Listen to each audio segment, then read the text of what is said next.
Welcome to the RDP Match of the Day.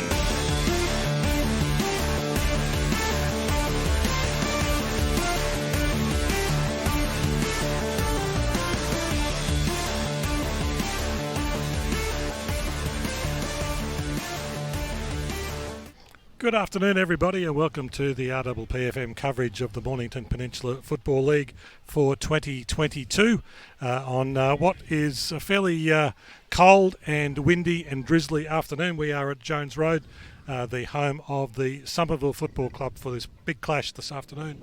Top of the table division clash between Somerville and Langwarrin. We checked the weather radar about 10 minutes ago. It looks like most of the rain seems to be around where we are, so we hopefully will get through the game without any heavy rain. Calling all the action this afternoon, AJ King and Michael Voss. Yeah, welcome to all the listeners. It's as cold as a mother-in-law's kiss, Vossie, isn't it? I tell you what, it is freezing. It is a typical, probably end of June, start of July day. It is, and we're only the second week of May, first week of May. So, it's a very, very cold day. This game probably deserves better in terms of maybe players available, maybe better weather. Decent crowd though, AJ? Yeah, pretty decent crowd. Obviously, everyone's in their cars. Don't blame them, to be honest. It's pretty good being in the caravan today, Vossie, but happy Mother's Day to all the mothers out there, especially my old lady who's at home looking after the young fella, and I'll catch up with the mother-in-law a bit later, so hopefully she's heard the introduction, because I often use that line, Vossie, to her about the cold as a mother-in-law's kiss. Yeah, no, it is Mother's Day tomorrow, and it's hard to believe we're 5 months into the year already, and this rain is getting heavier as we speak at the moment. It is absolutely piddling down here at Jones Road, and Langwarrin winning the reserves 11-12-78, Somerville 2 goals, 5-17, and we've got a big game in prospect today, the top two sides in Division 2. Yeah, as you mentioned, Vossie, Battery World of Mornington, match of the day, both undefeated. I think the weather being like this really brings Somerville back, brings sort of Langwarrin back towards Somerville.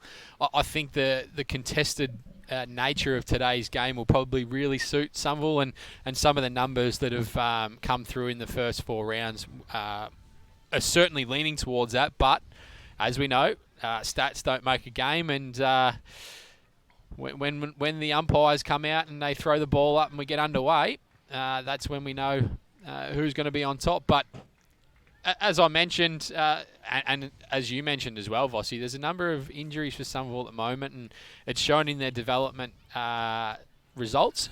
But some of the guys playing for Langwarrin in the twos today, they could easily step up and play for a number of first side, couldn't they?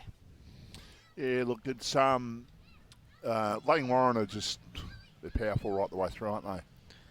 It's just as simple as that. They're a hard nut to crack. Somerville beat them here last year, probably about, I don't know, maybe 2 or 3 games before the end of what was a shortened season. But Langwarrin probably had the big heads about them, probably got a little bit ahead of themselves and hadn't lost a game and hadn't even gone close to losing a game, and they'll come here today, and I'm sure they'll be keen to set the record straight that they're the top dogs in this division. Matthew Norton's 200th game for Langwarrin. Big Red. He'll be itching to get out there, Vossie. Big Red. We don't call Matty Norton. We don't call him by his name. We just call him Big Red because he is a big man, and I tell you what, he's a very good player. He loves to score a goal, and when he does, the crowd certainly gets right behind him. The game that Seaford last year when he won the Best on Ground award is given by us. We went to the Langwarrin rooms to give him the award. So he's just in the shower. He'll be out in a minute. 20 minutes later, he still comes out, and in the end, he had to get a photo taken just with his towel on. Well, he is a big boy. Wow. A big boy, as in like standing next to. He's a big guy. Like, geez, you chucked that in reverse pretty quickly, Vossi. yeah, no. I can see where you thought I was going with that. Certainly wasn't going down that path. But anyhow, Well, his short pass is a brother from another mother, so absolutely Yeah. he is. And you talk about Big Red today. He's coming up against Tom Roberts. Norton averages 50 hit-outs a game, and Roberts nearly 44. So whoever gets on top, and we've spoken about it pretty much every week, Vossi, that who has the dominant ruckman on the day, that it really controls the tempo of the game. And we saw last week with Langwarrin for Seaford, he was able to get that momentum going. Am I forgetting anyone, or is Langwarrin number 3 behind the 2 we've got today? Riley Welsh has been good, but obviously he had his colours lowered last week. But yeah, there's even in Division 1 and Division 2, there's plenty of big ruckmen getting around at the moment as Somerville enter Jones Road, and you can just see the size of Tom Roberts as well. That he stripped some weight, and he's up and about, ready to go. And the G-man looks like he's up and about as well. Looks like he's had the fresh cut for the stream. Vossi, he's got the yellow boots on. He'll be wanting to get his hand on the football early, get one through the sticks early. So he'll be hoping for that. Just having a look at Tom Roberts' stats: 5 matches, 63 disposals, contested disposals, contested marks. He's up in. He's going along very nicely in terms of whatever you look at there. And he was our best player 2 weeks ago when we gave him the award against Pearsdale. So he was a recipient of the meat tray that day. And the battle between Norton and also Roberts will go a long way to determine who gets the points this afternoon. We spoke about the G-man just there, Vossi. He's averaging 4 goals a game, 6 marks inside 50. Obviously today in the wet, that probably won't be as easy for him, but he must butter up on the ground or make a contest and bring the smaller players into the game and not sort of, over-exude himself in the contest and give away those free kicks that sometimes he does. Caught about half of what you said there, AJ. So, sorry, I was just making sure I just got myself in a camera shot there. So, not only are they seeing your dial, I can see my dial as well on the stream. But, big crowd, as I mentioned here this afternoon, with the weather the way it is a very, very good crowd. Zach Andrew Arthur debuted for Casey last week, but he's back in the lineup today. He's averaging nearly 34 disposals in the first few games for Langwarrin, 10 clearances. So he's going to be pivotal for Langwarrin if they're to get the job done here at Jones Road. Where did you say he was playing last week? He played at Casey. Casey, there you go. So it's good to when you're undefeated and you welcome a guy back like Zach Andrew Arthur, who has been obviously a very good player for quite a few years for the Langwarrin side, but just walk straight back in and just add to the strength of this almighty powerful side. And the Langwarrin midfield and their bigger name players, they are averaging a number of touches. We can see that Blake Peach is averaging 27 touches a game. We've also got Josh Bateman, 23, Joel Bateman, 25, Chad Mulvogue, 26. So they're getting their hands on the footy, the Langwarrin mids, and I guess that's why they're creating their scoring opportunities in the first few games. And they're both equal first with the goals they've kicked, these two sides. So hopefully it's going to be a shootout, but depending on what the weather does, that will determine if that will be right, Vossi. Yeah, look, I don't think we're going to get quite a shootout today, but Langwarrin have made their way out. Somerville have already made their way out. They've been out for a couple of minutes, but Langwarrin just making their way out. They mean business out there, Langwarrin. They're out there and they're just minds on the job and not too much sort of smiling. They've got their game faces on at the moment to have the boys here, AJ. Someone that probably will really enjoy these conditions is Nathan Gillis. In and under, does a lot of the tackling, so he's someone to watch out for. Also, Dan Marshall up forward for Somerville, Vossi. Yeah, Nathan Gillis is one that I can remember a game back at Rye. I think it was the year before the might have been 2018 or 2019. We had a game at Rye, Somerville down at Rye, and Nathan Gillis was an absolute contested beast in that last quarter and helped get his side over the line. So He's a high quality player, that is for sure. And I guess what we're sort of looking at today is not just if Ryan Gillis doesn't get a bag of goals for Somerville, but they've also got Spike Mepstead, who's averaging 2.5 goals a game, Daniel Marshall 2 goals, and Travis Finn nearly 2 goals a game. So they do have avenues to score, Somerville. And they need them too. Simple as that. They're not going to win with just relying on one or two. They need an even spread right across the board if they're going to get the job done this afternoon. What about the man I tipped for at the start of the year? We put our predictions into a little bit of a vault, if you like. I did mention on the footy show who I thought would win the BNF, and I said Mark Bagley was the man. How's his form so far? Yeah, he's averaging 18 disposals a game, and he's going at 70%. Obviously, he brings class, but it'll be interesting to see what role he's going to play today, whether he's in the midfield or he plays forward. So that'll be something to keep an eye on. Very much so.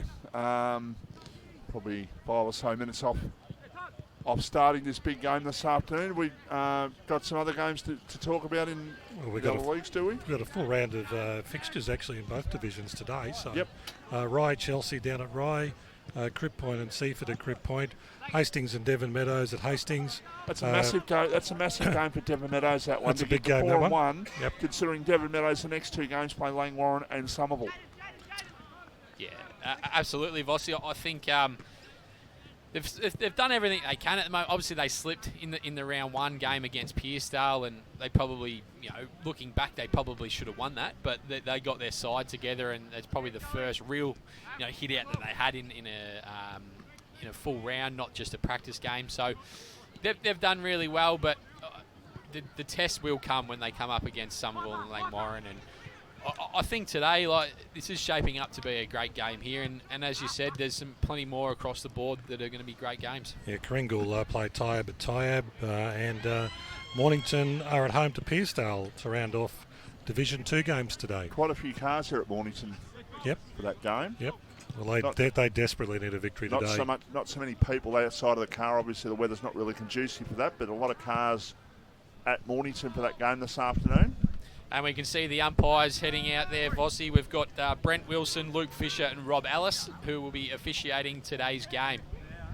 We've also got, if we can get it in screen there, one of the boys out the back. We've got Jared Moore just coming out there onto the ground, former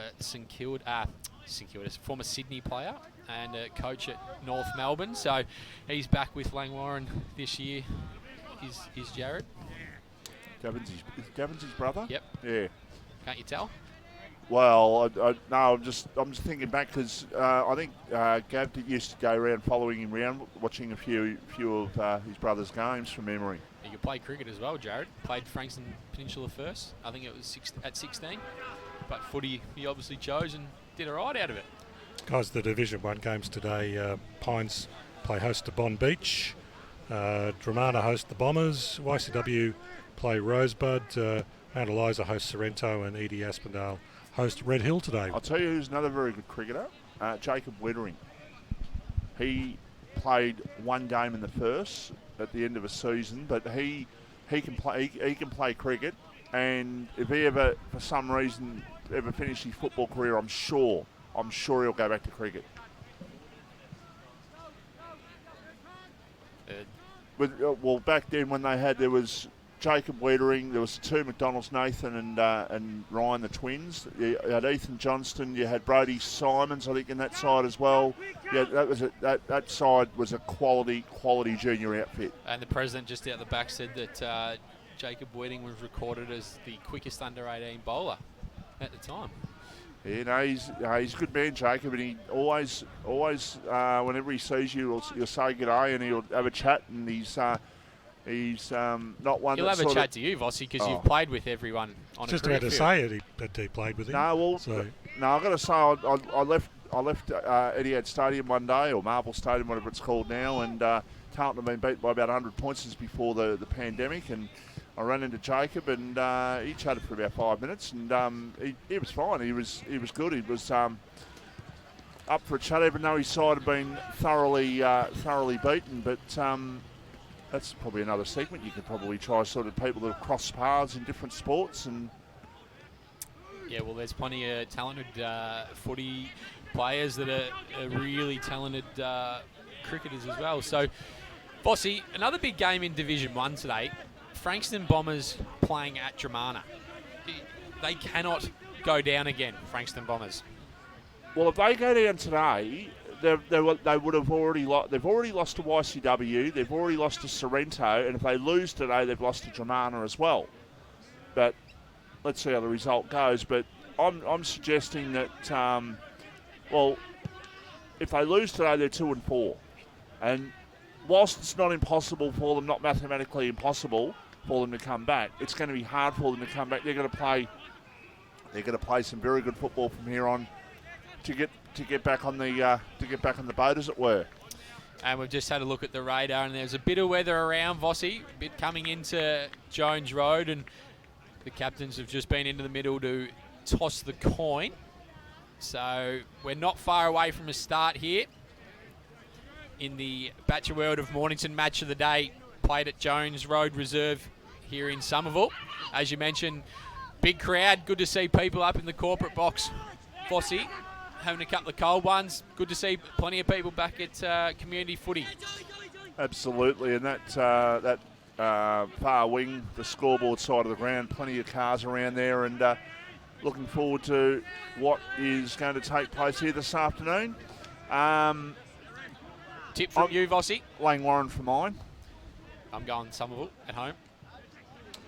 Okay, well, I think we both agree that these are the two best sides in Division 2. Let's see if they can put on a bit of a show for us today. I'm just going Somerville because I knew you were going to go Langwarrin, to be honest. So at least we'll have something. Like last week, Melbourne and Hawthorn played, so we might as well have another little bit of a bet between us. Yeah, well, Hawthorn played all right last week, didn't they? Yeah, they certainly did. Hopefully they can get the job done tonight. Both clubs just going through their last little bit of warm-up, Vossi. Dave, I mentioned before, Big Red got the Best on Ground award. I think Langwarrin kicked 9 goals, 3 against the second side of the ladder, or third side of the ladder at Seaford last year. And that was absolutely dominant, they were on that day, or especially in the first quarter. They probably cruised a bit after that, but in that first quarter they were absolutely awesome, and they play that sort of football, no one will touch them. Very tough conditions today. Expect to see the ball kicked out of bounds in the full, I would dare say, quite a few times. So nothing out of the ordinary that we've seen so far, Vossi? Well, this is a bit worse than the Mount Eliza Frankston game, the first game, if you like, in terms of the weather conditions. Something I'm liking at the moment, Vossi, that I'm seeing is plenty of long sleeve Guernseys getting a go today. Yeah, I don't think I've sported a long sleeve jersey in my jersey in my 105 game career at Ballura. Yeah, I certainly did enjoy playing in a long sleeve. That's more fashionable, isn't it, AJ? Well, to be honest, it gets pretty cold out there. As a forward, it can be pretty lonely down there, and yeah, look, it's easier to be a little bit warm. Didn't have the guns. Didn't have the guns to show. Nah, definitely not. I'd rather be warm than cold. Not far away here. The umpire's about to hold the ball aloft in the middle of the ground here at Jones Road. Bachelor World of Mornington, match of the day. First bounce, or throw up, should I say, these days in these conditions. Norton and Roberts do battle. Roberts gets the tap out. Somerville look to get the clearance through Williams. He gets it on the left. Somerville go forward. They're at their 50-metre line. Wybro was just trying to move it forward for Somerville. But Langwarrin able to get back in defence and take a mark. Stop Somerville's first entry in. Through the agency of Churcher it was, who goes back with a long kick outside defensive 50, and a bit of numerology there. Number 16 to number 16. The mark's taken by Tom Roberts, who goes towards the forward pocket. And what was the name of the painting I said he did? It was, I can't even think now. Famous painter, of course, famous work of Tom Roberts. But ball is inside attacking 50. I think that's... I've got no idea about painting Vossi, so I'll leave that to you, mate. Yeah, well, I'll think of it in a minute. So, ball picked up. And, in fact, is it too high? It is too high. Free kick to Langwarrin at full back. We've welcomed our radio listeners, Vossi, as we've ticked over 2 o'clock. As the ball comes out towards the half-back line. Short pass and marks taken for Langwarrin at defensive 50. Looking to take the ball down the scoreboard side of the ground. Mark taken by Churcher. Where are we? Oh, that's right. Shearing the Rams. That was the one. Shearing the Rams was Tom Roberts. So, ball off the pack. A chance now for Somerville. They will go long with a kick towards half forward. Drop short. The mark is taken. Very tough conditions here, AJ. Yeah, as the rain is just pelts down here at the moment. Langwarrin have got it on the outer side. They're looking to go forward. Their first foray forward today. They're just going to hack it forward. Just try and get something going there. Big contest between the two players. And we're going to get a ball up. It is heavy out there at the moment. Very heavy. Both ruckmen do battle. Ball's in tight. McKenzie couldn't pick it up. She's hacked forward by Langwarrin. That Bagley down there in the long sleeves. But we're going to get a throw in deep in Langwarrin's forward 50. I reckon if we, at the start of the day, you'd probably say 10 goals, but with these weather conditions, I reckon if you get to 8, I reckon you'd take that, and I reckon 8 will just about win you the game today with these conditions. You're absolutely spot on, Vossi. Boundary umpire throws the ball back into play. Langwarrin into attack. Ball knocked away and taken over the line there by Paddy Nagel, and the ball goes over the line for a boundary thrown. Run into Mr. Nagel. Mr. Nagel, yeah. He's, one of the boss of the MPCA now, isn't he? The great jugger. We saw him before. Not one of. He is the boss. Well, there you go. Well, there you go. He is the boss. So I associate the president and all that sort of being the bosses as well. So, but, yeah. All the places you run into, you run into at the toilet. As you walk into the toilet, you walk straight out of it. As Langwarrin go deep inside their forward 50, and Somerville are going to rush the ball through. Mantell, the player there for Somerville. Langwarrin get their first score on the board with a rush behind. Somerville go in towards Luke Rowe. He's got the ball in their defensive 50. Handballs it off. Looking for big Tommy Roberts up on the defensive side of the wing. He handballs it off. The player is dispossessed. Back to Luke Rowe. He's going to come down long towards the wing, but standing there is Norton. Plenty of Somerville players around this pack. Williams goes forward. Looking for a target in Mepstead. Not able to find it. As the umpire awards a mark there on the 50. Mitch Cuthbert there in the long sleeves. He plays on. He goes long down the line, just in front of the Somerville supporters. They're faithful. McKenzie up against Herdman. Somerville win out. The ball just trickled over the line. We'll get a throw in right in front of the Somerville coaches box, Vossi. And just in the background there, Vossi. Plenty of members up in the bar. That looks like a pretty good position today. Very good position, and that's where they usually look after us there. There's a quick kick inside attacking 50 there for Langwarrin. They might have a chance of scoring. They do, but it's a rush point. So they go up to 2 behinds. Players yet to score. One of the very good clubs that look after us here at Jones Road to Somerville. That's a great vantage point over there, and they pay a little bit of money to get in there, but they have a wonderful day, the supporters over there. So we'll bring the ball back in. Langwarrin have won a free kick. There's a bit of argy-bargy on here at the moment, Vossi.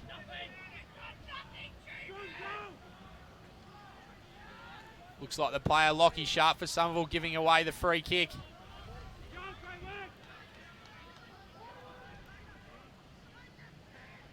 Joel Bateman winning the possession there for Langwarrin. He's going to drive the ball deep inside forward 50. He goes to the top of the goal square looking for a mark. None coming. Ball just at the bottom of the pack. Bagley, I think it was, getting a quick kick. And another behind for Langwarrin. They move on to 3 behinds. Somerville yet to score on the Premier Traditional Home scoreboard. Quick score from the Pines. Pines 2 straight. 12 Bond Beach zip. And a goal apiece of Dramana as well, with Frankston Bombers. So Somerville look to come out. Coming right down the ground there was Gillis trying to take the mark, but look at where the players are. There's one player for Somerville, one player for Langwarrin past centre half forward at the moment. They've all flooded down. Ball at right half forward here for Somerville as the ball comes back into play. Norton was beaten by Roberts on that occasion. Ball on the ground. The umpire says I'm going to call for a ball up. The ball's thrown back up. Both Norton and Roberts doing battle. Somerville able to get a quick kick moving forward looking for Gillis. He's not able to take the mark. Gillis is looking to get a tackle in. He's given away a silly free kick there, Ryan Gillis. The downfield free kick.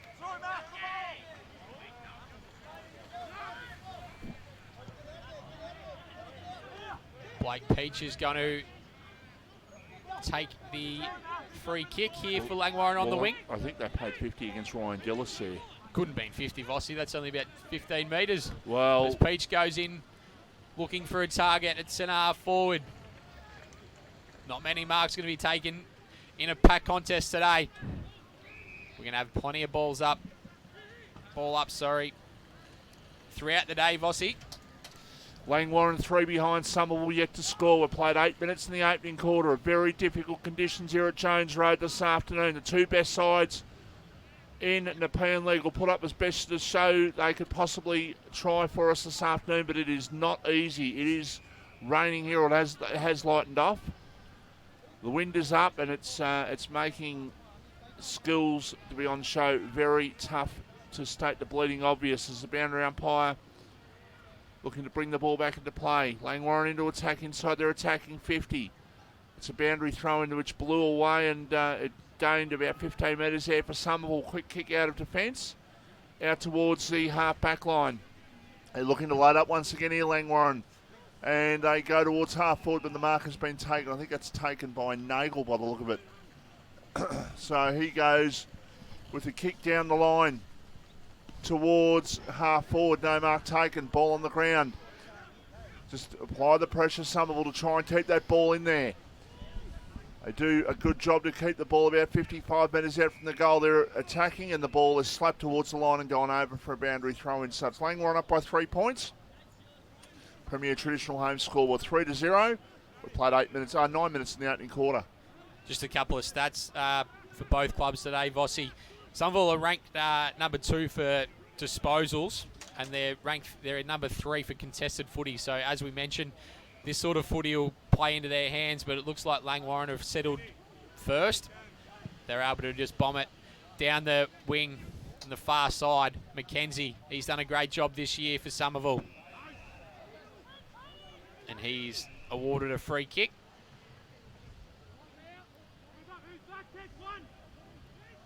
Just in front of the scoreboard there, we can see Somerville 0, Langwarrin 3 behind. Nearly 10 minutes gone. That's a bad turnover from Kane McKenzie. Nick Tuddenham has taken the mark. He's come back into the middle to Bateman of the Joel variety. Some great overlap run from Langwarrin. They go forward. Luke Rowe can't take the mark. Mulvogue. He is missed to the near side. He's got their 4th behind on the scoreboard. Basically stopped the rain at the moment. It's 4 behinds. Play Somerville yet to score. 10.5 minutes gone. We've got the match of the day from Battery World. We'll be announcing the Jones Lapino best on ground. The magnificent meat tray. Oh yeah. 13-6 in favour of Mpnfl Aspendale against Red Hill.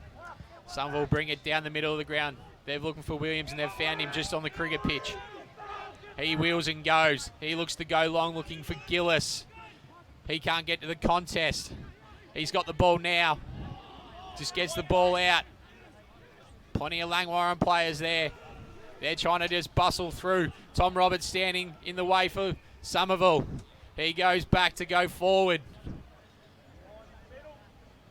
It's not going to be a day of just handballs today, Vossi. Somerville just turned it over with by hand. They need to get the ball on the boot and get it forward, but they've won a free kick for holding the ball. And Piersdale 1-2-8. Mornington are yet to score.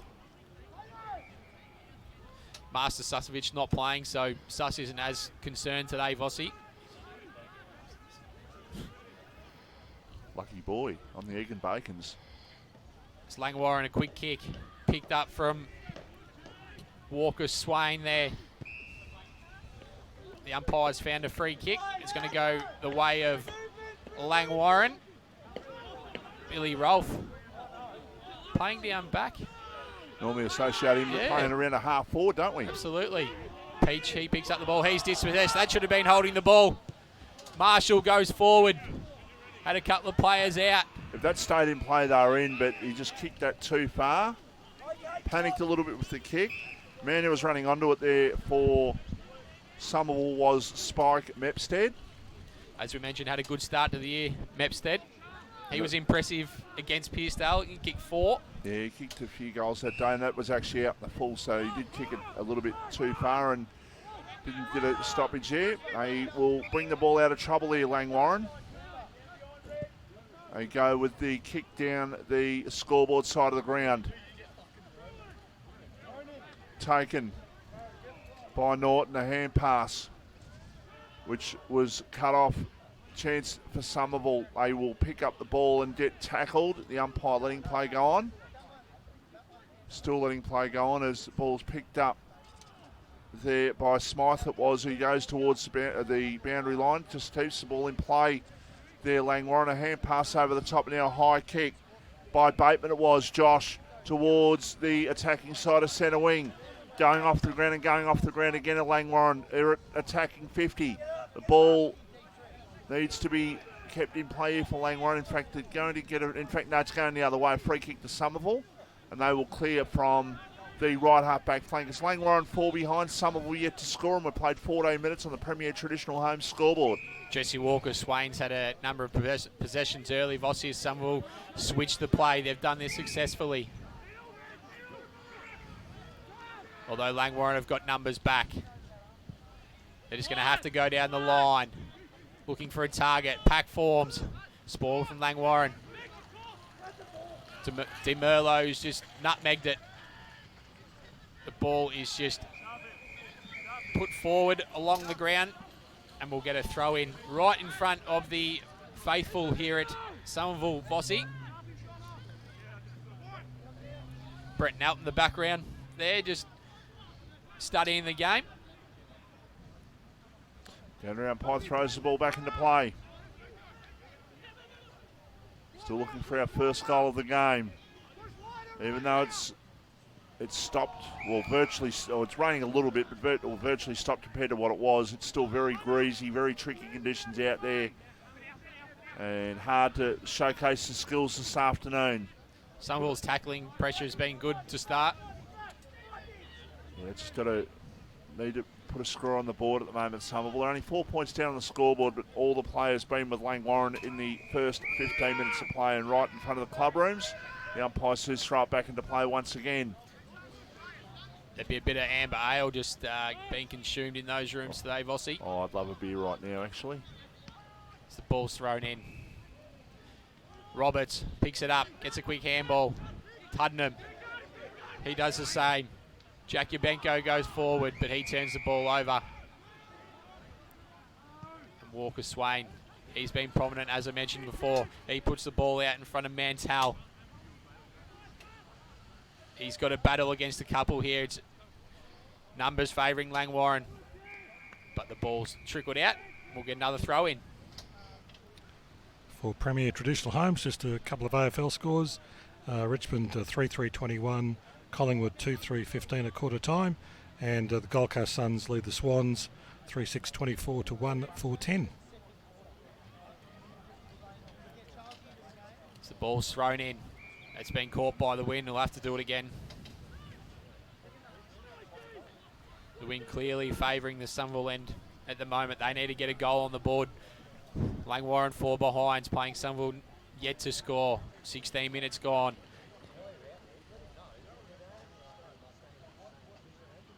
Marshall gets the hands to Williams. He's been busy early. He gets the ball on the boot. He's looking for Gillis. He just pushes off his man in Cuthbert.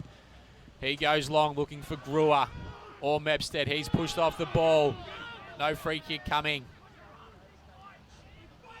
Good forward pressure from Somerville, and they've dispossessed Langwarrin. Connor Vincent, the player for Somerville, is going to take a shot here. Tighten the boundary, but he'll go back and kick for Somerville's first score of the day. This is a very tough shot. In saying that, he'll probably put it straight through the middle, but a very tough shot. Somerville's first opportunity, if you call it that, at the 16, nearly 17-minute mark of the opening quarter. Doesn't make the distance from about 30 off the pack. Very tough conditions, and the ball goes over the line and through for a behind. So 1 behind Somerville, 4 behind Langwarrin. As Langwarrin defence trying to get under Ryan Gillis' skin there a little bit, and I think they're achieving it, because instead of concentrating on what you should be doing, G-Man, don't worry about them and worry about the football.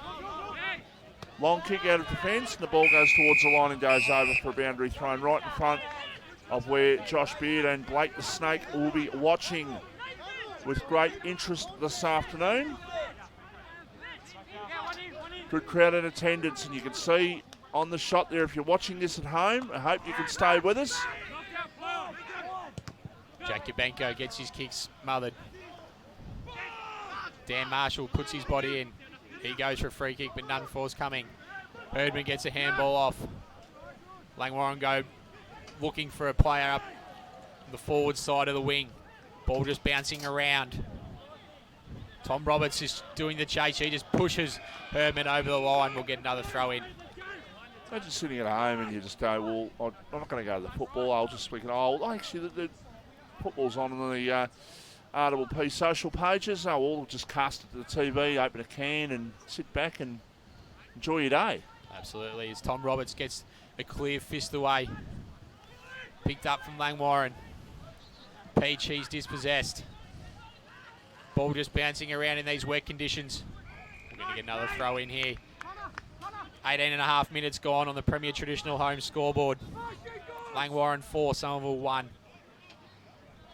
Need to get a goal on the board. Somerville here. This ruck battle's been good so far. No, not one clear standout. Both getting their rewards. Travis Finn is... I think the umpire's paid that for throwing the ball. I think. It's a free kick to Langwarrin nevertheless. It's going to Churcher, and there's 50 metres. Now, he is directly in front. I won't say this is an easy shot, because nothing's easy with a greasy ball, but he is 20 metres, 25 metres out, depending on how far the umpire takes him back here. But Luke Churcher from directly in front, he'll kick from no more than 30, put it that way. That's a coach killer, Vossi. You can't be giving away 50-metre penalties in these conditions, especially at the wing, when it's hard enough for scores to be put on the board. But 5 behinds, plays 1 behind. Churcher missing that one to the right. We've played nearly 20 minutes, so we're into time on, and we're still waiting for our first goal of the afternoon. Paddy Nagel doing the kicking in duties for Somerville in the long sleeves. Mitch Cuthbert just getting He's a bit gone up the middle. If that gets over the back, that's a great kick. He's found Lockie Haskett. Running past is Luke Rowe. They're looking forward. Connor Vincent's done a groin. You can see him just slipping. Gillis, he tries to take on the player. He's won a free kick for over the shoulder.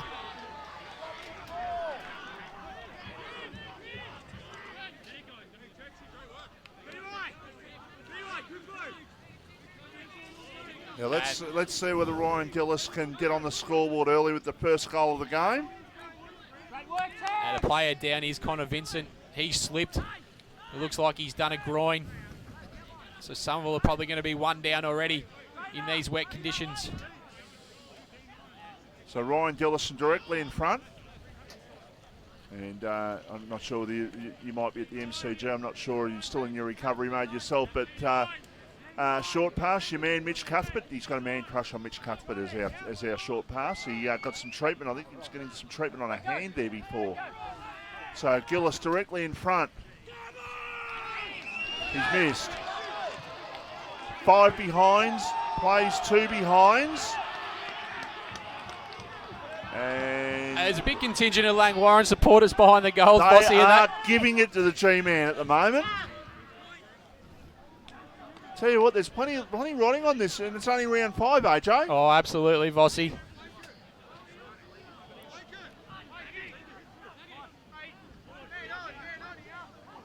It looks like there's the ball taken down the canopy there. It's in the middle.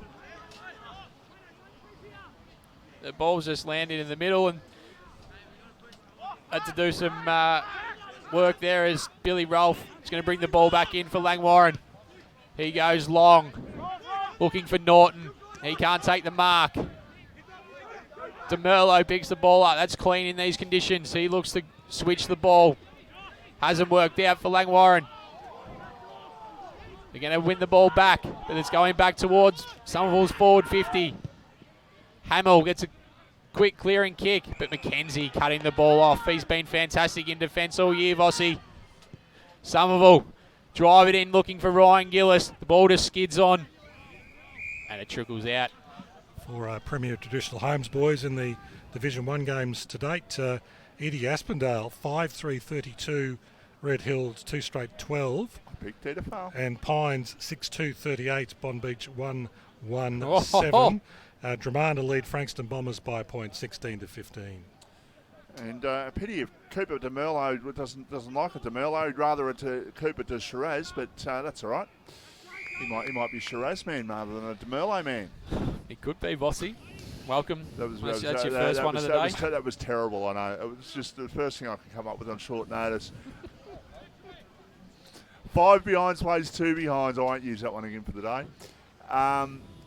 Langwarrin by 3 points. 23 minutes gone. Premier Traditional Home scoreboard. The ball's thrown back in. Somerville go forward. Looking for Sharp. The ball's just kicked forward to the top of the goal square, looking for Mebstead, but the ball's trickled out and we'll get a throw in right next to the boundary line and the goalpost there. Knocked over by Hamill there on that occasion. I just wonder whether or not the ball might be changed to quarter time, because at the moment the ball will be greasy. It's basically stopped raining. It's brighter than what it's been for a while. The wind's probably dropped a little bit. So I dare say they still might endeavour to try and change that football at quarter time. Try and give the players every opportunity to showcase their skills. Is that in the back? No, it's not. It's a boundary umpire to throw the ball back into play once again. 24 minutes. You would think we're into the last 60 seconds or so of the opening quarter. Not too much time on to be had, you would have thought. That was better intent from G-Man Vossi. Use his aggression, and not give away the free kick. Big Red just throwing his opponent out of the ruck contest there, just with pure strength. He got the ball down. Now they'll clear. Andrew Arthur it was out towards the half-back line. The ball goes out of bounds on the full. So loading up here for Somerville is Travis Finn, who is a kick and a half, probably close to 2 kicks out from goal with that greasy ball. Can he find an option? Can he find Spike Mebstead, or perhaps G-Man might get on the back of one here? Goes up at the back, couldn't take the mark. Ball on the ground. Chance now for Langwarrin to clear, and they will get the ball and go down the line. Herdman it was, down towards the centre wing, and the ball goes over the line and out of bounds for a boundary throw. And Sean Herdman, I think that game I mentioned earlier, the first quarter they kicked 9 goals against Seaford last year. I think he kicked 3 or 4 of them last year. He was dominant early in that game. So boundary umpires are certainly going to earn their pay today, Vossi. Plenty of work. As it's thrown in now. Right on the wing here at Jones Road. Brewer, he takes it away from the stoppage. Mackenzie just gets a quick kick on, looking for Marshall. Ball's out in front of him. He's in a battle there with his opponent. Just in tight. Both players looking to drag it in. Good work there from Josh Young for Somerville. And we'll get another throw up in the centre square, right next to that centre circle here at Jones Road Reserve.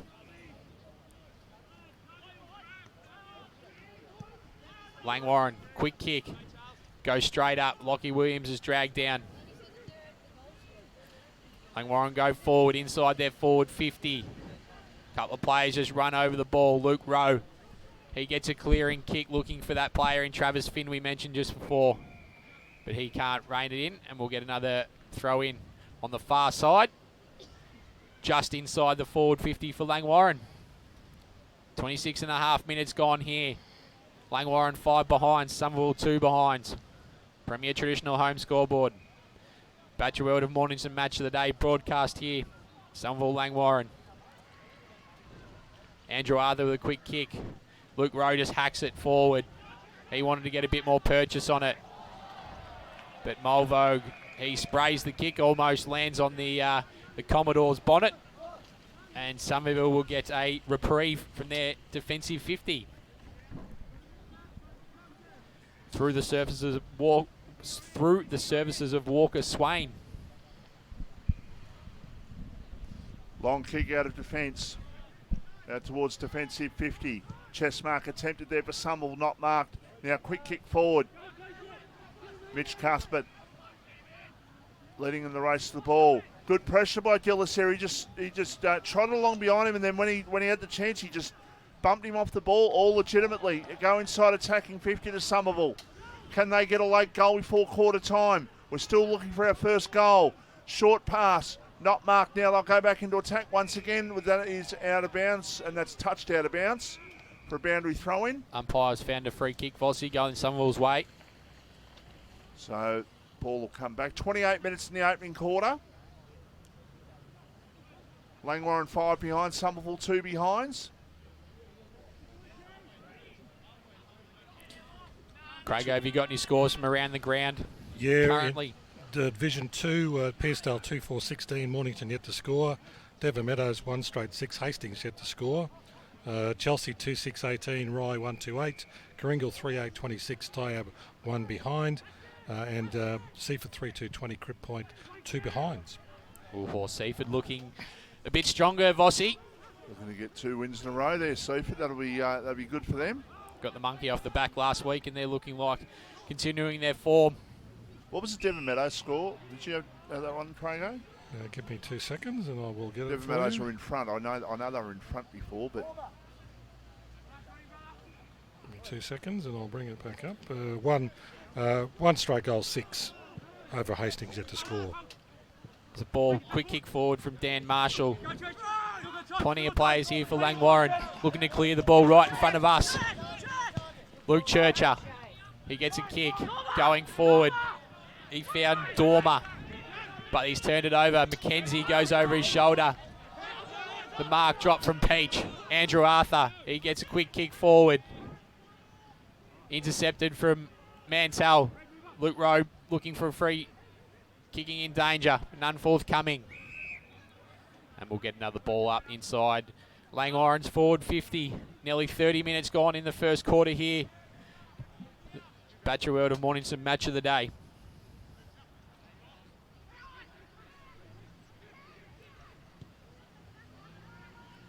Quick kick through Bateman. Langwarrin have got it. But Somerville are going to be able to clear, but they've kicked it into their opponent's back. Paddy Nagel, quick kick forward looking for Sharp. Good ball from Hamill. He's been good early. Langwarrin under a bit of pressure, but they're out of step around. That was young Ben Charles.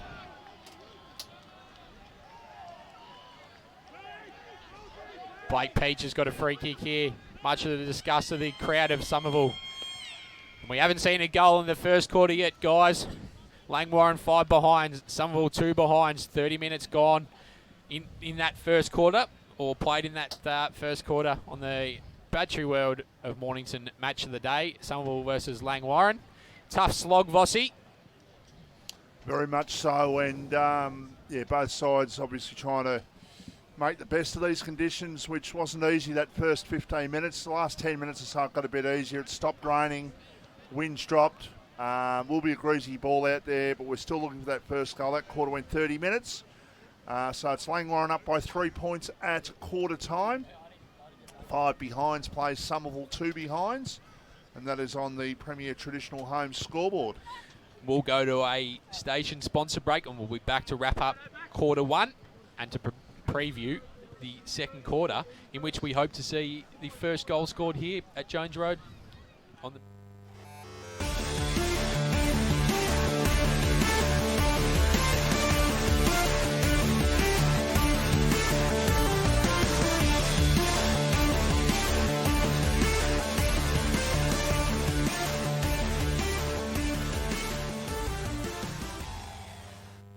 Everyone knows Australia has 4 big banks, but the 5th biggest retail bank is snapping at their heels.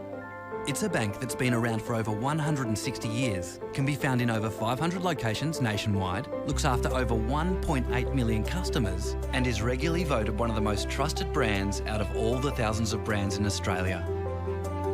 Who is this fantastic number 5? Yep, it's Bendigo Bank. The better big bank.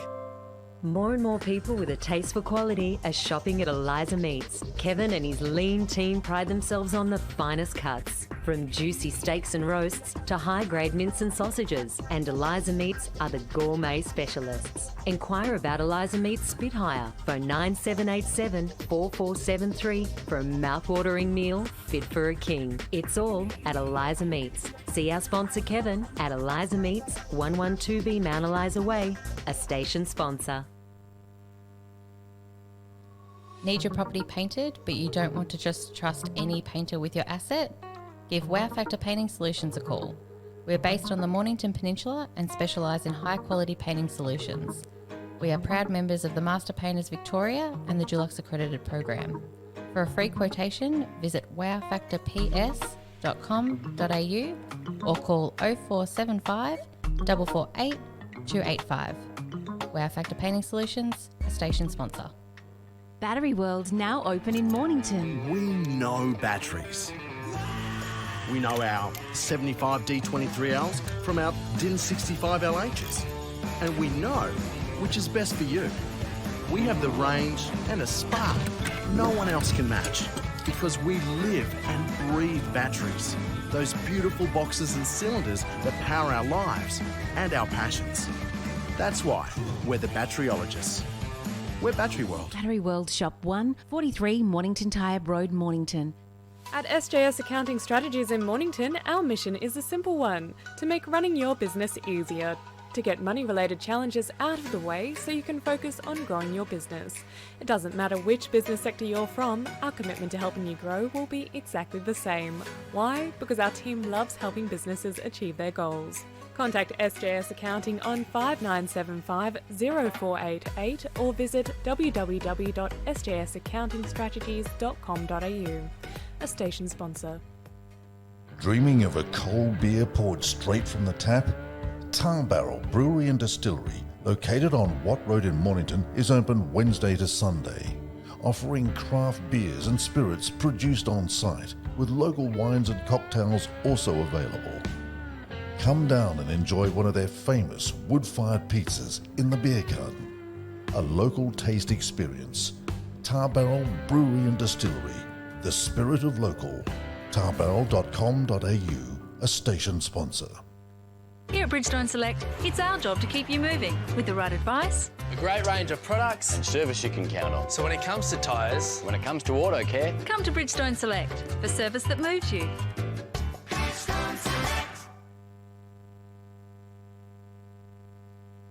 Jones Lapino Real Estate, located on Wilson's Road, are Mornington Peninsula's boutique real estate professionals, offering premium service in sales, auctions, investment property management and holiday leasing across the Mornington Peninsula. Contact Jones Lapino for the very best in client experience on 5975 5593 or visit joneslapino.com.au, a station sponsor. Established in 1988, Progress Science has been servicing the local community for 30 years. Located on the Mornington Peninsula, They are the #1 destination for all your signage needs, specialising in a variety of signage from vehicles to shop fronts, occasional and corporate events, short-term, long-term, and everything in between. If it's signs you need, be it large or small, Progress Signs is the place to call. Available 24/7 at progress-signs.com.au or call the team on 5975 9188. Thinking signs? Think Progress Signs, a station sponsor.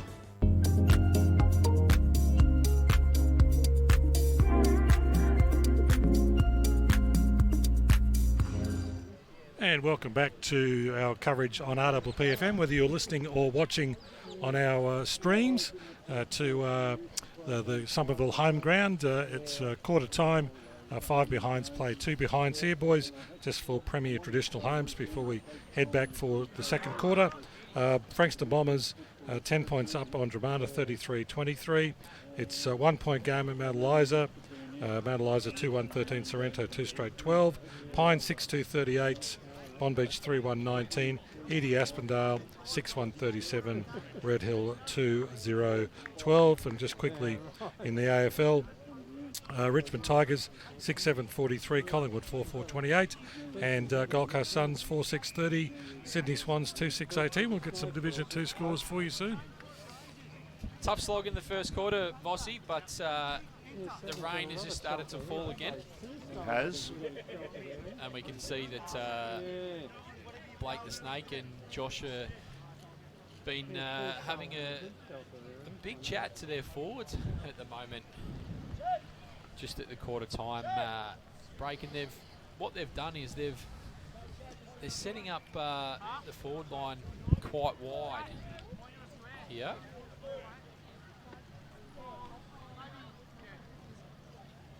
Mitch Matthews come right out away from the square, same as Blake Peach. He's probably about 40 metres out, but pretty close to the boundary line here.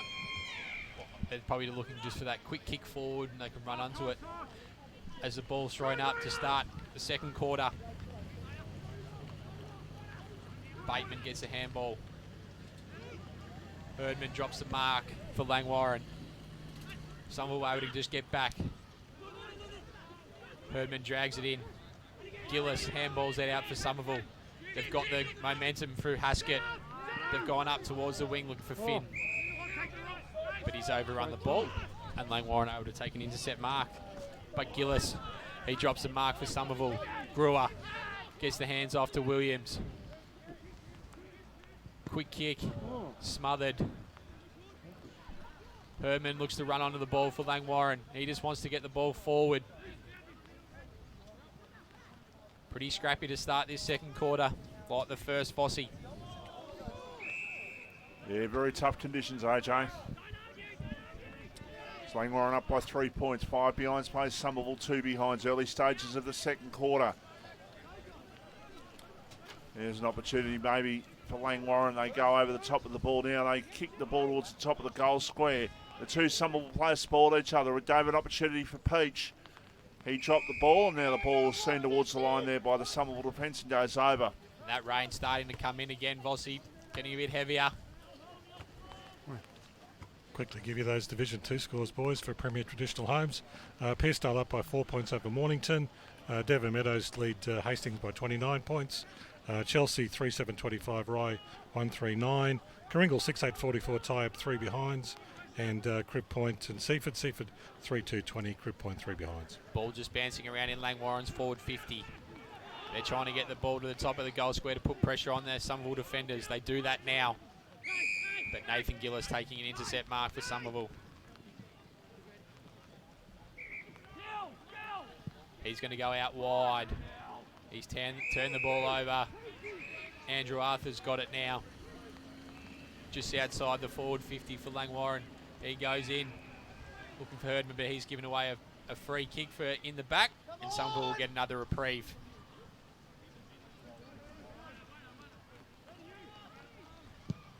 Luke Rowe gets the handball from Gillis. He goes to the middle of the ground. Big pack forms, big spoil. Andrew Arthur getting the ball. He's gone out wider. Umpire calls play on. Mulvogue looking to step round 1, 2. Bateman gets a quick kick. Mackenzie's going to come over the top. He wasn't able to affect the contest. And the umpire has given away a free kick there towards Somerville for in the back. And once again, Somerville were under pressure, but they're able to get a free kick and get out. Finding Lockie Sharp. Haskett's dropped the ball running past. Need to just get it on the boot. Somerville here. They can't turn the ball over. Langwarrin are too strong. Going forward. It's a big tackle laid from Langwarrin. Right at the top of the goal square. Off the ground. It's gone out of bounds on the full. Been lucky, Somerville, in this quarter, Vossi, not to concede a goal. Yeah, 2 or 3 strong opportunities for Langwarrin to get the opening goal of the game, but not to be. Some will look to bring the ball back in from right full back. They're defending the end where you bring yourself in here, the entrance end of the ground, or the toilets end of the ground. As the kick comes out, the mark is taken. They can play on here, Langwarrin, and they do, with a high kick to centre half forward. No mark taken, ball on the ground, a chance for Somerville to clear. And they actually won't, because they dropped the ball, and the umpire says I'm going to ball up about 40 metres out from the Langwarrin goal, who still are 5 behind 5 points, and Somerville are 2 behind 2 points. 4.5 minutes played in the second quarter. Battery Water Mornington Match of the Day, live on RPFM. Now, Vossi, a lot that you've called at the toilet end. Well, there's a toilet up the other end too. Well, what are we going with? Well, is there a toilet? Well, that's... yeah, there was. Isn't that like a bowling club up there? There's a toilet just down there. But anyway, back to the footy. Somerville look I was to just clutching at straws, AJ. exit the defensive 50 once again. Paddy Nagel. He goes back to Luke Rowe, who drops the ball. He's gone back to Paddy Nagel. The ball's a hot contest here at the moment. Mansell looks to lay a tackle. And we'll get a throw in right next to where we're broadcasting from. The entrance position. Edith Vale, 37, Red Hill 12. Up and about, Vossi. I tipped him on the footy show this morning. Certainly did, because the umpire gets the ball back into play. Both rucks do battle. Nagel is wrapped up. We'll get another throw up right on the 50-metre mark. I'd be expecting that game to remain pretty close, and that's the Mount Eliza-Sereno game. Currently a point of difference. I don't think you'll find too much of a margin between those two sides here, AJ. Especially in these conditions. Yeah, hot contest. Somerville get it up to the centre circle at the moment. It was great work from Ben Charles coming through. Gillis gets on his left. He's turned the ball over. He's found Billy Rolfe playing a defensive position today. Langwarrin go up looking for Dormer. He can't take the mark. Kane McKenzie just gets a quick kick away, back up to the wing. It's just bouncing around currently. Plenty of expletives going on around the caravan, boys. Just looking for everyone to kick the ball, and that's what they need to do in this wet weather footy. Roberts with a big spoil. Bateman just overruns the footy. Ball just trickles out. Just going back and forth, Luke Rowe, just a little quick kick. He was looking for Brewer there. He gets an exiting kick from the stoppage. Once again, really in tight, but Langwarrin do the job. They're able to come away. Big fist from Walker Swain. And we'll get another throw in. There is a bit of spice in this, Vossi. Mulvogue. Walker Swain just saying, how do you do to each other?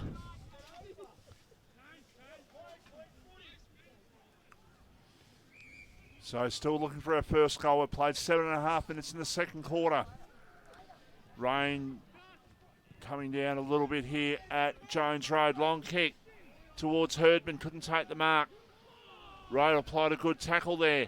Still an opportunity for Langwarrin. A high kick towards the top of the goal square. Can they get a mark? Not to be. Ball knocked towards the boundary line and goes over. Good defence there by Somerville. And just getting that ball towards the safety of the boundary line. 8 minutes played in the second quarter. It's still Langwarrin up 5 points to 2. We're not playing soccer. It's not 5 goals to 2. It's 5 points to 2, AJ. Certainly is, Vossi. Might get 5 to 2 on the next favourite in the city. Who knows? Having a dabble today? Not today, no. I'm more so your spring carnival sort of man.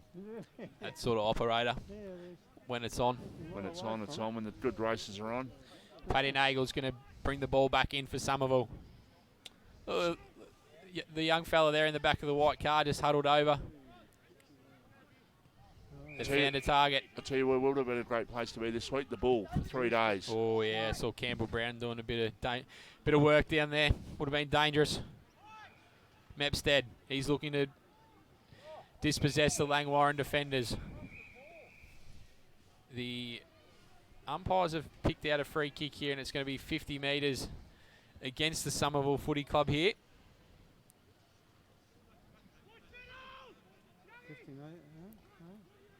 Just a down the ground free kick. Langwarrin looking in lower, which was a bit better. Scrap still on top of the forward 50 mark. Umpire calls for a ball up, and that's what we'll get.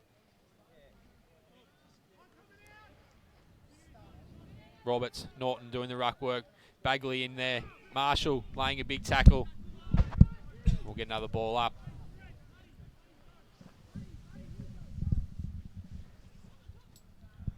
Once again, the two rucks go at it. The ball's just been dragged in. He's been given for a free kick. Very tough conditions, AJ, but the way it's played at the moment, it's hard to see Somerville scoring because they're just not getting the ball down there. There's an opportunity for them, perhaps. They're running through the centre. They go with a kick towards half forward. Much better movement from Somerville there. Travis Finn's got it. He goes in short. He's looking there for a teammate, but not marked. Ball in the right forward pocket here for Somerville. The umpire says, I'm going to ball it up. That chain of play was probably the best for Somerville so far. Yeah, it's been very stop-start, very scrappy sort of football, but that certainly was much better use of the ball. Norton gets the ball down for Langwarrin. And the umpire's going to let play go on a high kick towards full forward. It goes across the face of goal and it goes over the line for a boundary throw-in. So it's still Langwarrin 5 behind, Somerville 2 behind. Played 11 minutes in the second quarter. And that is on the Premier Traditional Homes scoreboard. Looking forward to these celebrations for the first goal, Vossi. Yep, I think you're probably onto something there. Sharp does battle with Norton. Langwarrin are able to get out of the trouble for their defensive 50, but they've kicked it out of bounds on the full, and Somerville will get another reprieve through Paddy Nagle. He plays on. He goes long, looking for Gillis at the top of the goal square. He makes a contest. Ball comes to ground. Off the ground for Somerville, but it's missed to our mere side. And Somerville move on to 3 behinds. Langwarrin 5 behinds on the Premier Traditional Home scoreboard. 11 minutes gone in the second quarter. No goals as yet.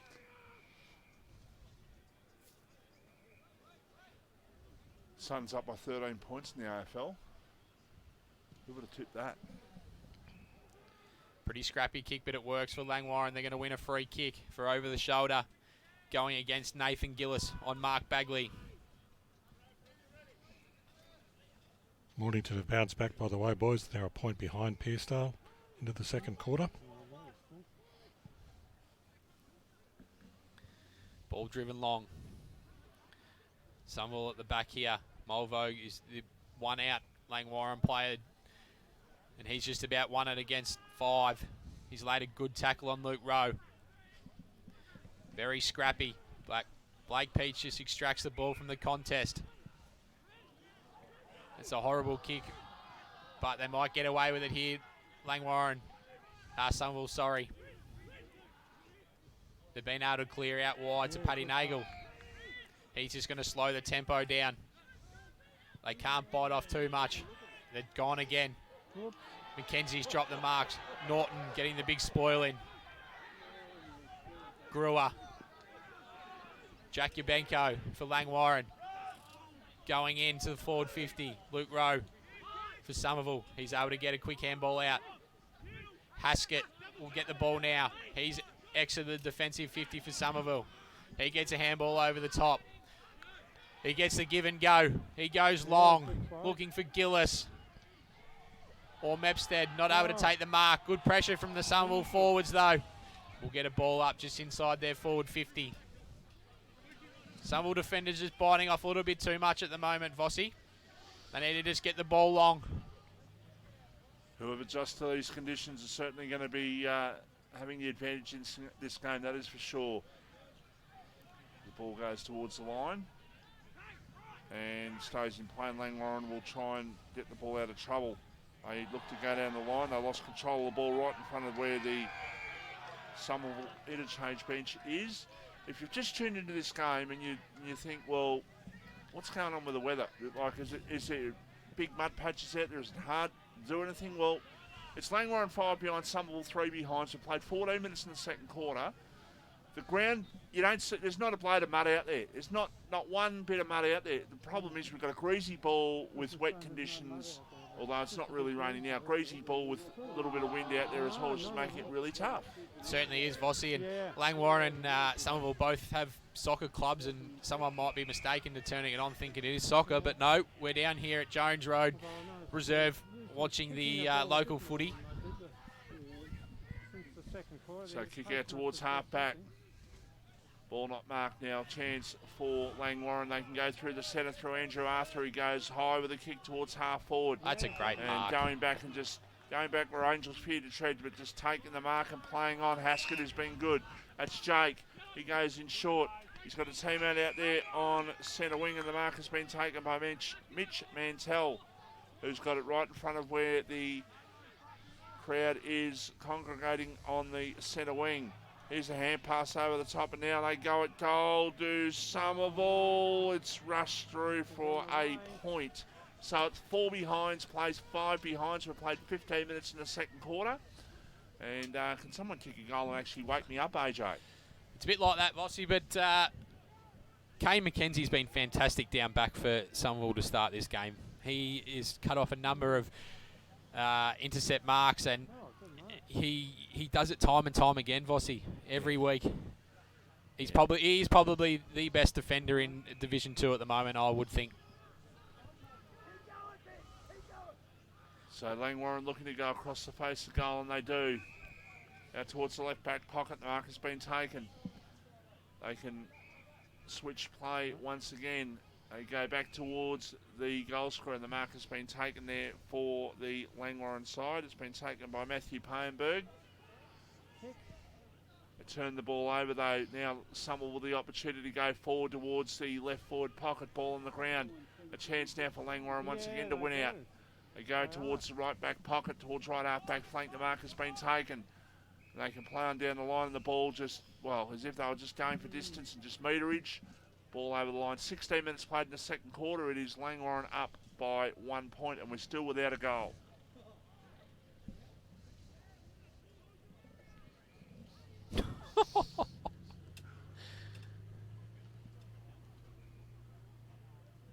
It's just gone dead silent in the box, boys.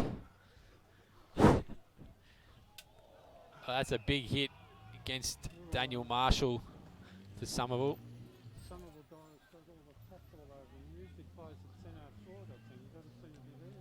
Tell you what, Vossi, it's humming.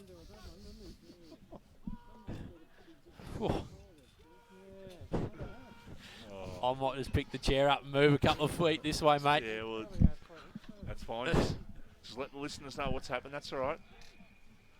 As we'll get another throw in on the outer wing here at Jones Road Reserve. It just put me off a little bit for a minute or so, Michael Voss. It just went dead silent. Usually, you know, you get a giggle here and there, but... Oh, we're administering oxygen in the back. Just to straighten things up a little bit, get things back on an even keel. 2 weeks' time, we've got the Towie Shield. We certainly do down at Sorrento. That's Sorrento and YCW in 2 weeks' time. I think if it's Dramata and Sorrento we've got next week. We do. The president's out and about gallivanting around on a boys' trip, golf trip, I think it is. He's been very quiet today, the president. Probably be expecting a seafood buffet when we get down to Sorrento, AJ. No, I wouldn't have thought so. The club's going back to the old roots this year, which is good. Well, bacon and egg and seafood roll for Vossi on the day. No, we'll get a bottle of Chardonnay in maybe. Cheese platter. Yep. Oh, I should have seen. How was it? That's a cheese platter about Eliza, yeah. Vossi has just lined it up. It was just a nice lady next to the boss. Next to the caravan, sorry, and he's lined it up. I was eyeing it up, and she saw me and she goes, do you want some? I said, yeah, okay, why not, thank you. As Langwarrin down the far wing, drive the ball forward, looking for Dormer, who the president said wasn't moving too well during the week, but he doesn't look to be moving too bad at the moment. We'll get another throw in. Nearly 19 minutes gone in the second quarter. We still are yet to register a goal here.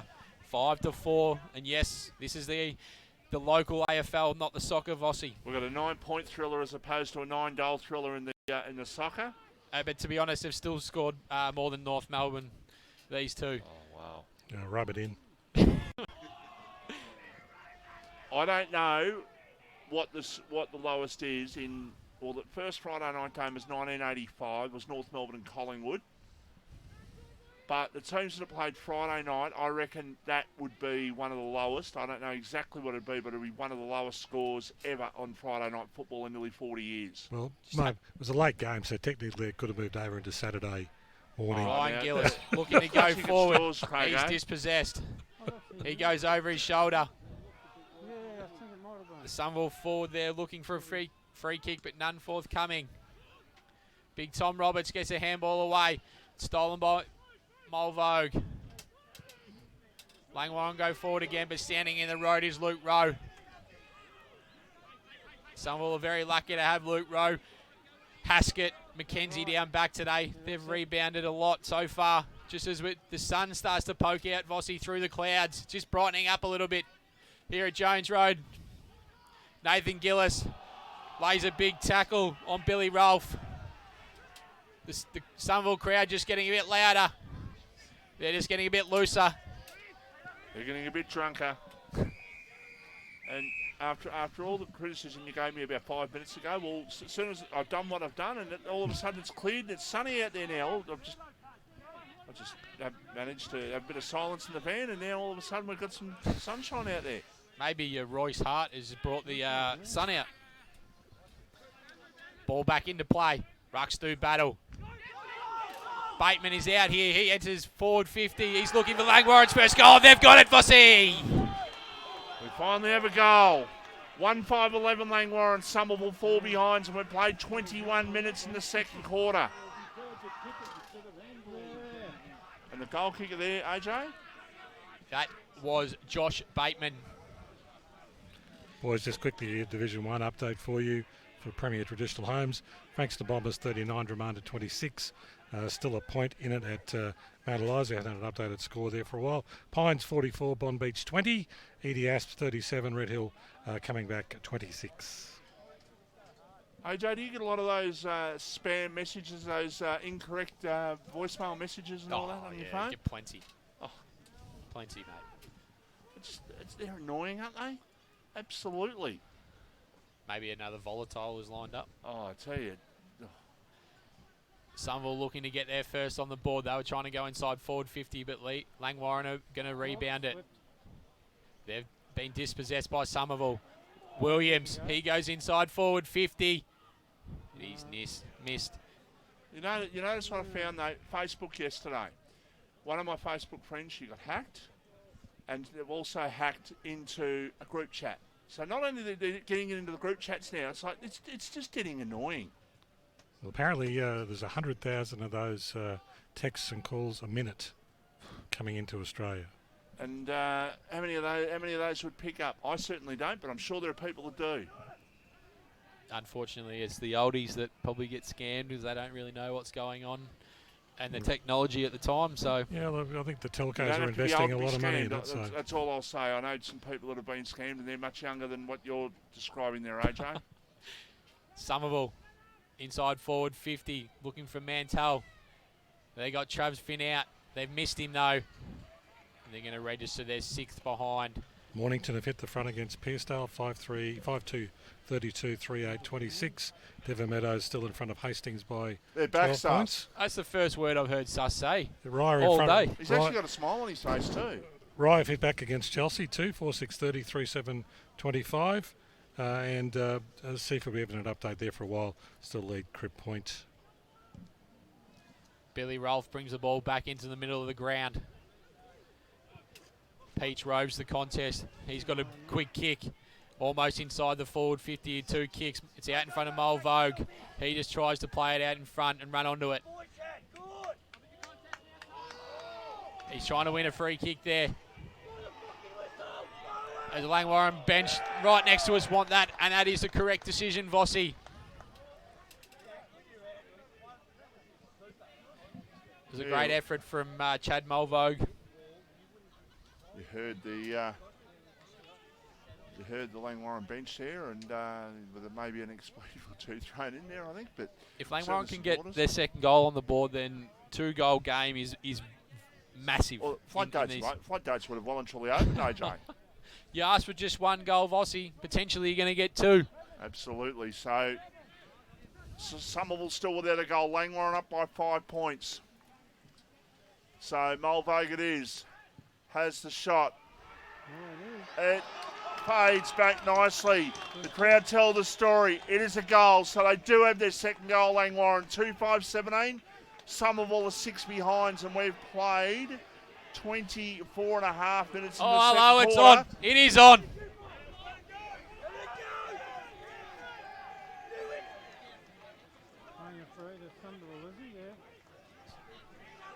Yeah, Centre of the gown, looks like Somerville are going to get a free kick here.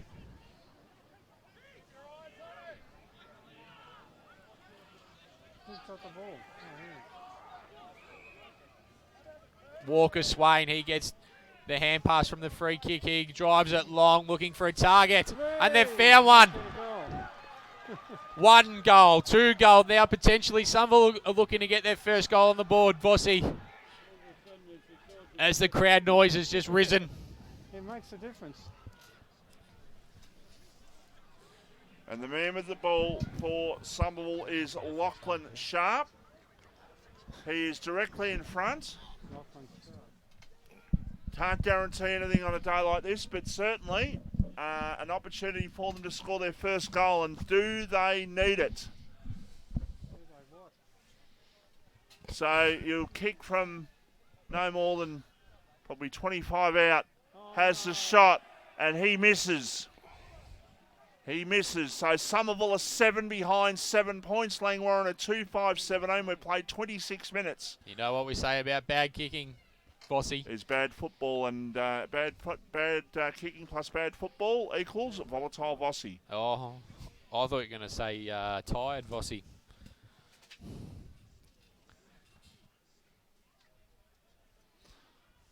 I needed that one just to stop the mini yeah, momentum that Langwarrin Langwarrin have really got the momentum at the moment. But standing by himself was Kane McKenzie. He's gone out wide to Paddy Nagel. They need to get something going here. He's put the ball out in front of Tom Roberts. He wants to run on the big fella. Not a bad little win there from Tom Roberts just to get the ball out. Somerville will get a stoppage, get a throw in, get numbers around the ball, and hopefully get the ball forward. They've been very wasteful today, Somerville. Has certainly had some easy chances, Vossi.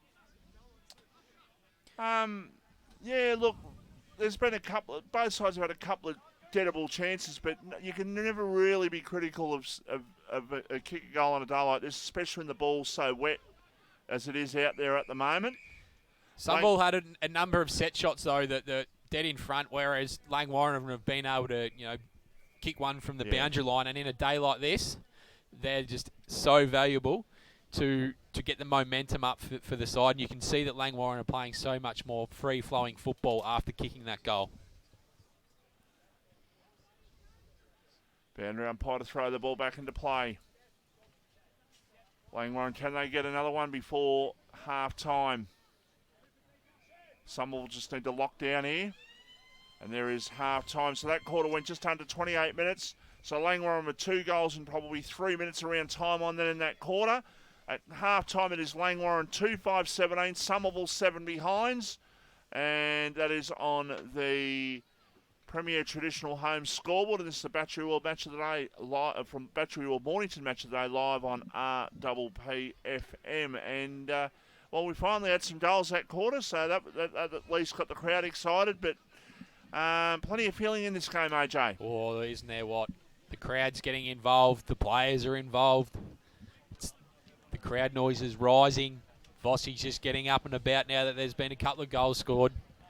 Oh, I think we're in for a bit of a treat in this second half, Michael Voss. Maybe another Royce Hart or two. Oh, well, I hope not. With that sort of comments, Vossi, we're going to go to a break here at half-time and we'll be back.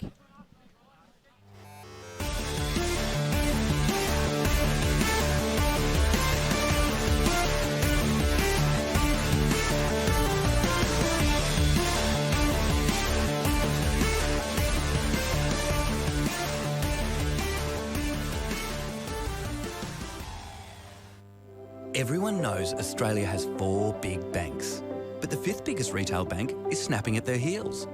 It's a bank that's been around for over 160 years, can be found in over 500 locations nationwide, looks after over 1.8 million customers, and is regularly voted one of the most trusted brands out of all the thousands of brands in Australia. Who is this fantastic number 5? Yep, it's Bendigo Bank. The better big bank. More and more people with a taste for quality are shopping at Eliza Meats. Kevin and his lean team pride themselves on the finest cuts, from juicy steaks and roasts to high-grade mince and sausages. And Eliza Meats are the gourmet specialists. Inquire about Eliza Meats Spit Hire. Phone 9787 4473 for a mouth-watering meal fit for a king. It's all at Eliza Meats. See our sponsor Kevin at Eliza Meats, 112B Mount Eliza Way, a station sponsor. Need your property painted, but you don't want to just trust any painter with your asset? Give Wow Factor Painting Solutions a call. We're based on the Mornington Peninsula and specialise in high-quality painting solutions. We are proud members of the Master Painters Victoria and the Dulux Accredited Program. For a free quotation, visit wowfactorps.com.au or call 0475 448 285. Wow Factor Painting Solutions, a station sponsor. Battery World now open in Mornington. We know batteries. We know our 75 D23Ls from our DIN65 LHs. And we know which is best for you. We have the range and a spark no one else can match, because we live and breathe batteries. Those beautiful boxes and cylinders that power our lives and our passions. That's why we're the batteryologists. We're Battery World. Battery World Shop 1, 43 Mornington Tyre Road, Mornington. At SJS Accounting Strategies in Mornington, our mission is a simple one: to make running your business easier, to get money-related challenges out of the way so you can focus on growing your business. It doesn't matter which business sector you're from, our commitment to helping you grow will be exactly the same. Why? Because our team loves helping businesses achieve their goals. Contact SJS Accounting on 5975 0488 or visit www.sjsaccountingstrategies.com.au. A station sponsor. Dreaming of a cold beer poured straight from the tap? Tar Barrel Brewery and Distillery, located on Watt Road in Mornington, is open Wednesday to Sunday, offering craft beers and spirits produced on site, with local wines and cocktails also available. Come down and enjoy one of their famous wood-fired pizzas in the beer garden. A local taste experience. Tar Barrel Brewery and Distillery, the spirit of local. tarbarrel.com.au, a station sponsor. Here at Bridgestone Select, it's our job to keep you moving with the right advice, A great range of products. And service you can count on. So when it comes to tyres, When it comes to auto care, come to Bridgestone Select for service that moves you.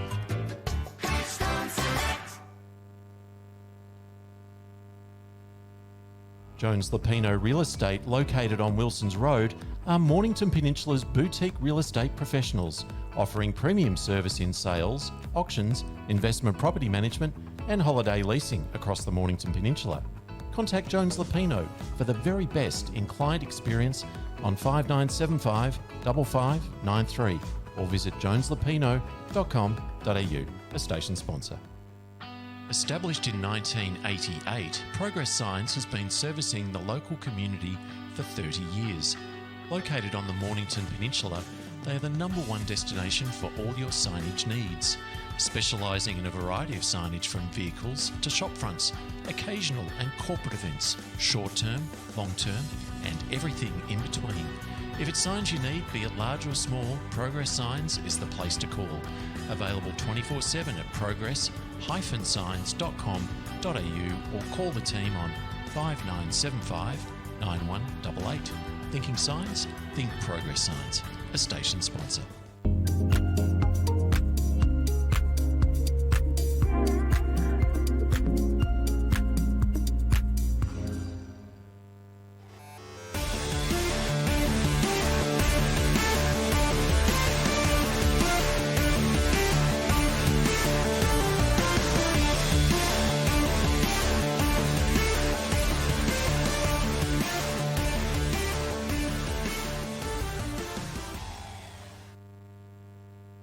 Just reminding you of the score here at half-time at Jones Road is 7 points to 17. Low-scoring affair.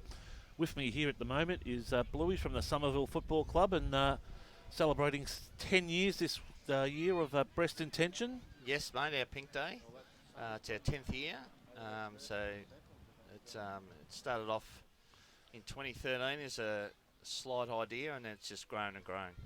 And just reflecting back, Bluey, last year, we had some dramas there last year and all that, but how much money was raised then? Last year, we tried our best to get the game ahead, but the lockdowns killed us. But we still managed to donate $10,500. That's fantastic. To Breast Intentions. Yep. And as Josh Biggs waits in the background there, we'll just also... with some, can you tell us a bit about Breast Intention and what they do around the Mornington Peninsula? Absolutely. Breast Intentions are a local support group for all the women in the peninsula. It started when one of our mums passed away in 2012, and Jeff Tozer was president, as you know, Jeff. Yep. And we got talking to the husband, Ken, and we found out that this Breast Intentions mob was supporting people, and we found out they were a non-for-profit little organisation. So nothing goes to research, it just goes to getting the women to their appointments and anything like that. And we found out they were running on $500 a year. And you got to, I remember the first year you got to explain to me what type of operating conditions they were going in as well. Oh yeah, it wasn't good. It was just a fridge, I believe. Yeah, I think so. Yeah, and I think our first year in 2013, I think the boys wore pink shoelaces, bootlaces. That was it. But we managed to raise a couple of grand then.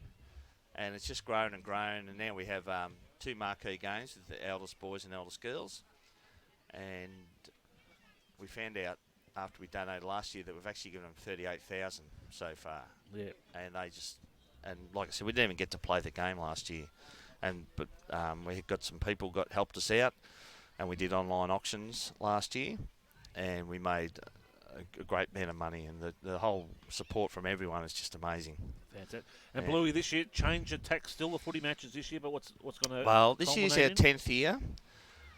So Ken Mills, whose wife who passed away in 2012, Linda, we always have the Linda Mills medal for the person who plays with the right attitude, and we usually get the ex-players, juniors who have played in the previous games to vote on that.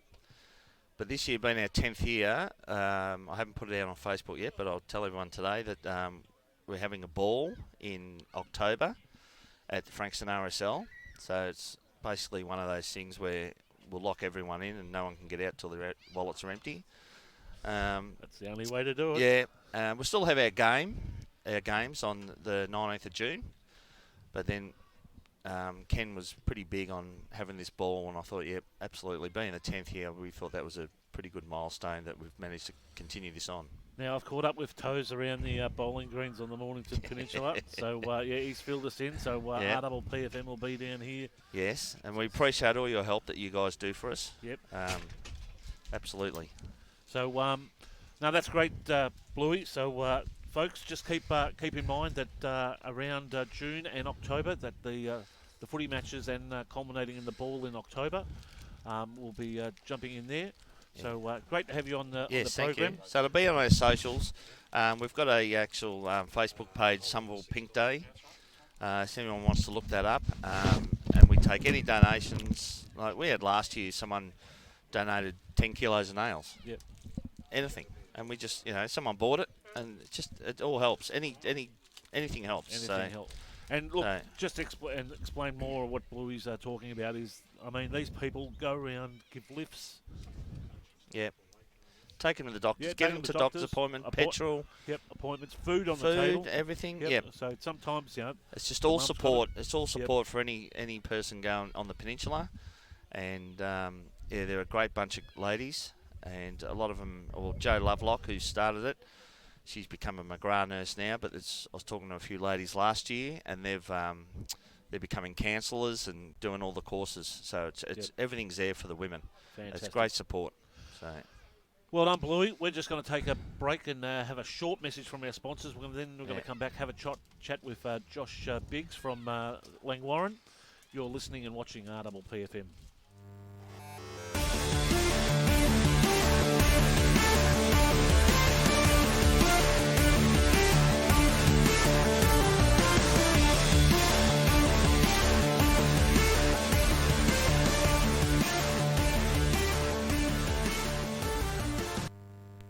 Here at Bridgestone Select, it's our job to keep you moving with the right advice. A great range of products And service you can count on. So when it comes to tyres, When it comes to auto care, Come to Bridgestone Select for service that moves you. More and more people with a taste for quality are shopping at Eliza Meats. Kevin and his lean team pride themselves on the finest cuts. See our sponsor Kevin at Eliza Meats, 112B Mount Eliza Way, a station sponsor.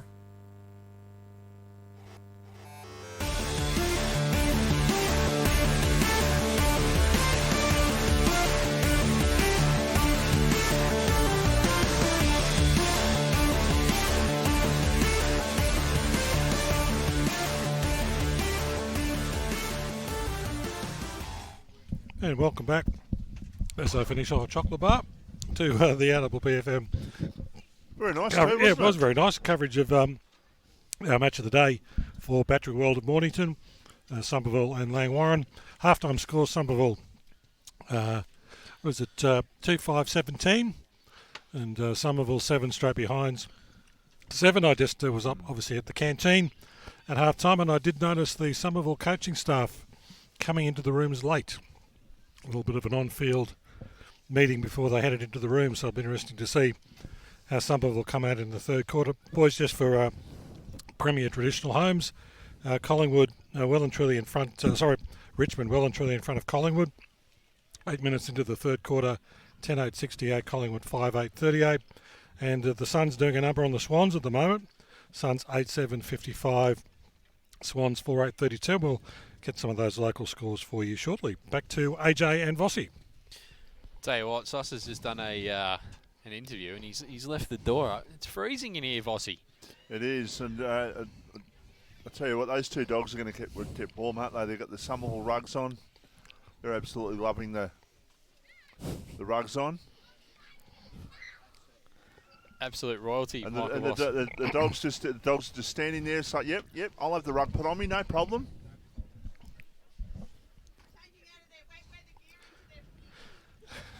Fair enough too.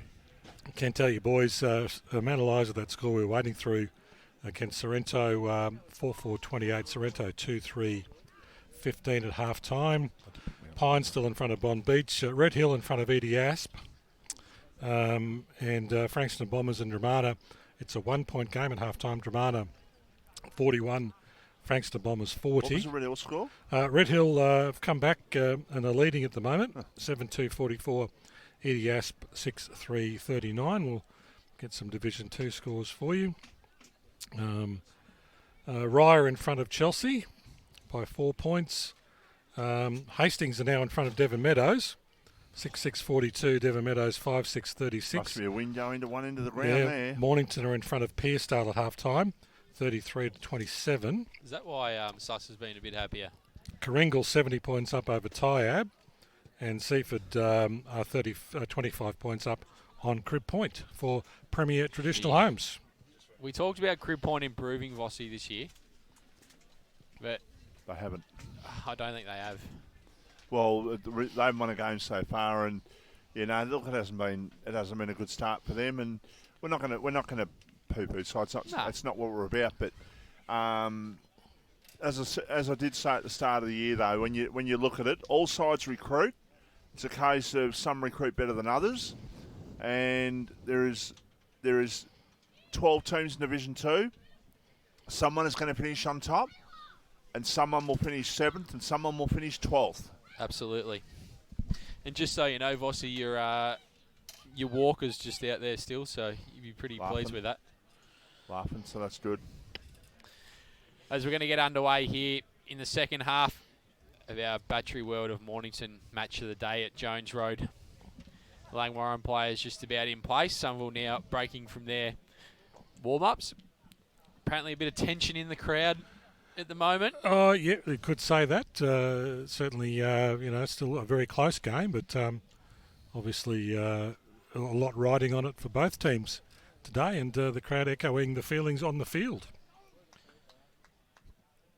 These conditions are probably the best we've probably played in all day. The wind's certainly there, but it's not raining. And Langwarrin will take a 10-point lead into the second half. They've scored the only 2 goals of the game late in the second quarter.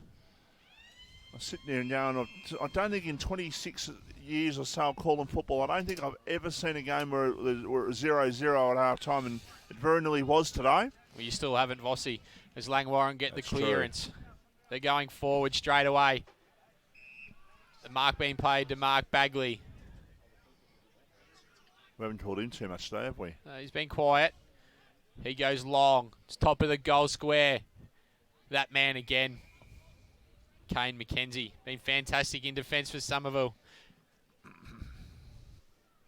Langwarrin would be about 5 goals if it wasn't for him. Vossi? Yeah, just need to find a forward on the ground that can get through those open sticks. Somerville do at the moment. Somerville look to go long, but they've turned it over. Herdman there for Langwarrin. Just slowing the play down. He's gone in looking for Mark Bagley, and he's found him. He'll have no, it's not Bagley. I think it's Golby. He looked pretty similar with the long sleeves. 2-6-18, there's a rush behind. 2-6-18, plays 7 behind. It's Langwarrin up by 11 points. Somerville must get the first goal, Michael Voss. Yeah, well, they really do, because low-scoring game, and if they go 3 goals down, I won't say it's curtains, but it's going to be hard for them to come back, especially the way the game's been played so far. Just to score quickly, boys, through from the YCW Rosebud game. YCW 5838, Rosebud 2214. That's a big hit from Langwarrin player there. I think it was Herdman. No the perception player there. Still down. I think that might have been Haskett who got caught, was it there? But tried to break a tackle without even realising it was there, and that was just not good play. Now an opportunity for Churcher. He'll kick from centre half forward. He'll kick from about 50. And he pulls that to the left-hand side, and that is through for a behind. That player there in Haskett coming off the ground, Vossi. 2-7-19, plays 7 behinds. Nagel comes out to the club room side here. They just can't exit their defensive 50 properly at the moment. Somerville. Finn just goes to one-handed. He's able to get the ball. He's going to sell his teammate into trouble. But we're going to get a stoppage here on the wing in front of the Langwarrin coach's box.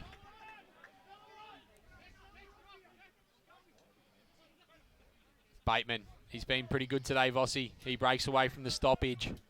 Ball out in front of Haskett. McKenzie goes long but wide. Out of bounce on the full. It might have been Walker Swain who came off Fossey.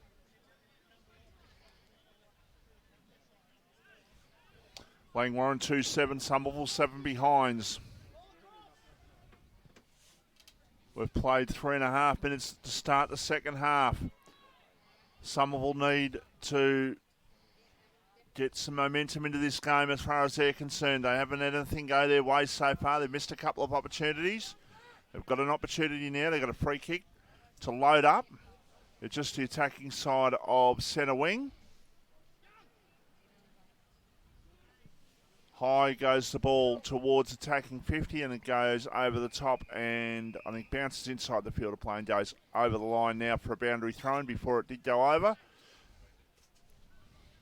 So margin is 12 points and that's Langwarrin in control and Rye 31, Chelsea at 28, Seaford at 36, Crip Point 11.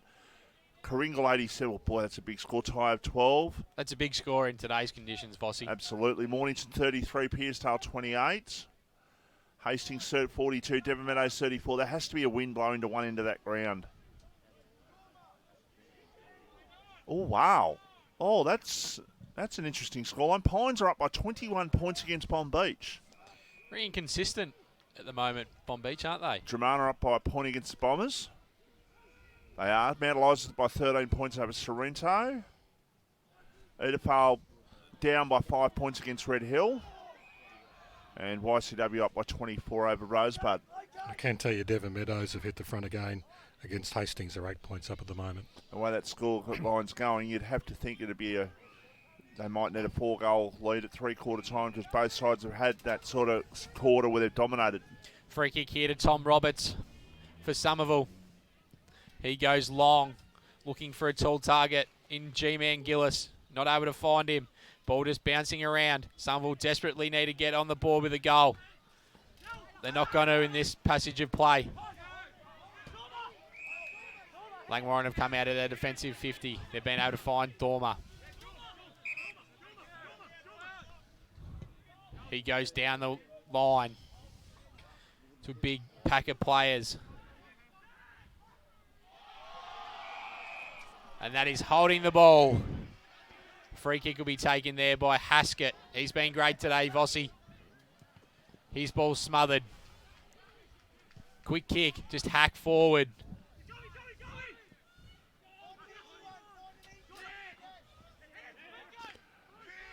Langwarrin will clear, although they should have cleared. They lost control of the ball there through the agency of Billy Rolfe. Now Somerville will go towards a 2-on-2 contest. Mitch Cuthbert gets back. He fell to the ground, but the ball bounced away from the Somerville forward there in Daniel Marshall, and the ball goes over the line for a boundary thrown right next to the Somerville goal. Going to the left end end of your radio dial. I won't call it the toilet end, AJ. What about like the netball court end or the cricket nets end? Or the Vesbar end of the ground. Oh. Something like that. Quick kick. Bounce back into play. Langwarrin are going to clear. Although Paddy Nagel's standing there for Somerville, he gets a quick kick back in to the dangerous spot, but standing all alone. For Langwarrin is Smythe. Not a good kick there, but he's been all right, Paddy Nagel. Yeah, he has had a number of possessions today. They've found Andrew Arthur. He goes.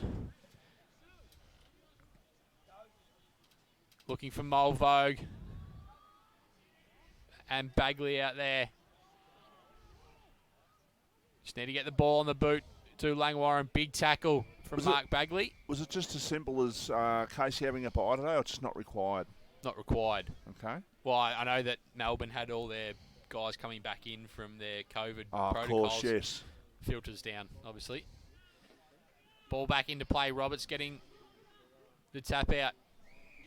And Somerville are going to win a free kick through Backer.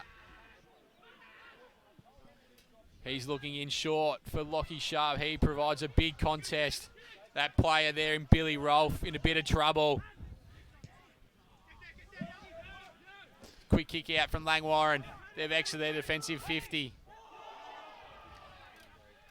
They've been much better getting it out of their back 50 today, Langwarrin. we're going to get a throw in here. As the crowd offer a few suggestions to players, officials, other supporters. It's all happening. Ball back into play. Roberts getting the tap down to Marshall. Quick kick forward. He's looking for that man in sharp. Out in front, Brewer. Travis Finn has the ball now. He wants to step around Hamill. They've gone into the goal square looking for Mebstead. And another behind for Somerville. They move on to 8 behinds. Langwarrin 2-7-19. Nearly 9 minutes played on the Premier Traditional Home scoreboard here. Batcher World and Mornington match of the day. Somerville versus Langwarrin.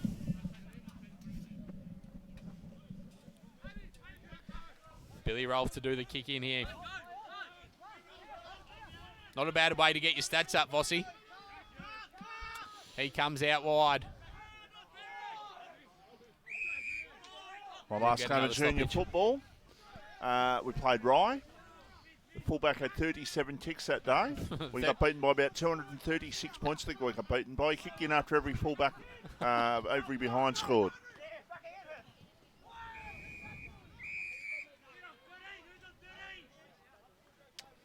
Margin is, it's 11 points. It's 2-7 to 8 behind. Somerville still without a goal. We're 10 minutes into the third quarter. Next goal, dare I say it if there is one. I'm sure there will be, but the next goal is crucial in this game. If Langwarrin get it, they've got a massive lead. Churcher dives on the ball. Somerville looking for a free kick. You can hear Josh Beard yelling at the top of his voice there. Peach was knocked off the ball. Nagel tried to kick the ball off the ground. The umpire said there's a free kick. And it is going to go here to, that's going to Joel Bateman, who can go down the line and goes towards attacking 50. Ball comes to the back. Right out in front of where the Somerville interchange bench are, there's a free kick. And it looks like it's going to go to Somerville nevertheless. Kick towards the centre of the ground. Ball knocked away. Herdman lost control, lost his footing, I should say. Kick towards centre half forward. Can they get an opportunity here? Somerville. They're looking for an option. They've got the player over the top. He doesn't use him. He goes for goal and puts it through, and that's Somerville's first goal, and that was put through by Lachlan Williams, and that is a goal that they desperately needed, AJ. Oh, you're right, Michael Voss. You're just warming the cockles up. Goals are not raining here. I've really liked Lockie Sharp's game today, Vossi. Although not a lot of possessions, but he's created a contest. He's smashed the packs. He's brought the ball to ground, and that's what he's needed to do. I tell you what, he better have kicked that goal, Lockie Williams, because he had a man over the top there at the top of the goal square, but he snapped it from 25 and he put it through. So all's well that ends well, and Somerville finally at the 11-minute mark of the third quarter have their first goal of the game. Margin is 5 points. It's not pretty, but it's close. Herdman with a free kick in the centre of the ground. Long kick for Langwarrin towards attacking 50. In fact, beyond that, off the pack comes the ball. A quick snap towards the goal face. It bounces through, and it goes through for a behind. So Langwarrin up to 2-8-20. Somerville 1-8-14. We've played 12 minutes in the third quarter. This is the Battery World of Mornington match of the day live on RDPFM. Hope you're enjoying it, and hope you can stay with us right throughout the rest of the afternoon. The ball's brought in. They've found Mantel out wide. He looks down the line looking for Mebstead or Sharp. Sharp's there. He's been able to take the mark. He's been good. On the run through the centre is Paddy Nagel looking for Brewer. He can't take the mark. 2-on-2 here. That's good pressure from Ryan Gillis. And we'll get another stoppage deep inside Somerville's forward 50. Didn't hear that whistled too well there, Vossi. No. It's getting towards an interesting stage now. Somerville just asking a couple of questions. Although that's a poor kick. That's out of bounds in the fall. Or did he go out of play before Looks like he's going to get a free kick here, Fossey. Is that what they're giving? Okay, the double whistle happened then. So a chance to even up the scores at the 14-minute mark of the third quarter. Well, Very tough shot. We saw that Mulvogue was able to kick a goal from out there, and it really got the momentum going for Langwarrin. And this is something that Mepstead really needs to do to get some more momentum going forward for Somerville. So Spike, Mepstead with the ball. Man with the orange boots. He's got big red on the mark. Nowhere near it, Bossy. He misses. Well, that's a big body. You got to try and kick the ball over, try and get over Big Red's head. That's for sure. He's a big man to have standing on the mark at about, with his arms up in the air, probably about 7'5" in the air. Have you noticed that both these teams have been smart and they don't kick it to the ruckman who are dropping back? Another intercept mark from Kane McKenzie. Isn't that a novel idea? He goes in looking for a target. But Billy Rolfe leading out in front of G-Man coming out. He's taking the mark. He rolls on. He's got targets out wide. Free kick given here to Langwarrin. DeMerlo's got the ball. Down the line he goes, looking for a target. But Kane McKenzie again, Vossi. He's been fantastic for Somerville. Pretty risky kick, but this gets over the back. Somerville will be out. They go long, driving inside forward 50. The G-Man coming out. He creates a contest.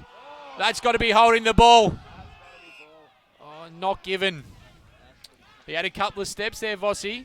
I just wonder whether the perception was that the player didn't have the chance to get rid of it, but they took a couple of steps, then pulled up.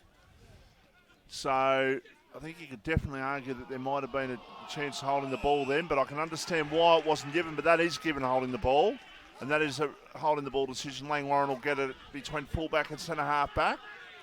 So kick out towards a teammate there in Smythe. That's gone. As opposed to Great Smith. tackle from Paddy Nagel. Right in front of us. So Ryan Smythe just trying to hold the ball in to let the players go back. And Paddy Wright out in front of where his dad's sitting at the moment. Usually he's pretty happy with himself in front of the cameras, Paddy, but he's got to be all concentration here. Go round. Just sell the dummy and go round. Wonder if you can go round, Paddy. There's a shot. Oh, big jump. Off the back, there's a goal! And Somerville are in front. It's the G-Man that's put him in front, and he let the Langwarrin crowd blow. Hey, boys, look at me. I've just put him in front.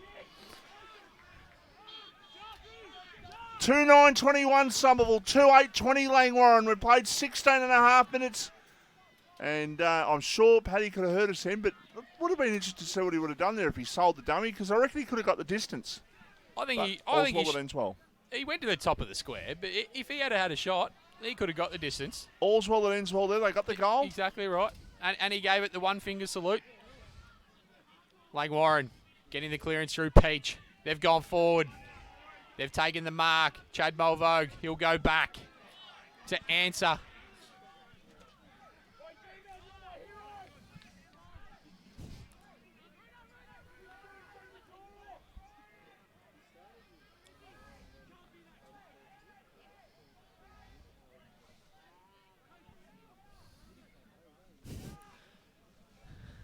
Crowd just offering the G-Man a few ways to go about it. Mulvogue in. He goes out wide. Looking for goal number 3 for Langwarrin. Hitting the post. Vossi. Scores all tied up here. Both sides have found the formula, haven't they, to score some goals now? Wow, let's not go that far. They've scored a couple each. Somerville bringing the ball in pretty quickly. Looking for Mantel, not able to find him. Just trickling out. We'll get another stoppage. For Premier Traditional Homes, Pearsdale 10 points up on Mornington into the third quarter. Devon Meadows kick clear of Hastings, 11-8-74. Hastings 6-6-42. And that other close game obviously is the one here.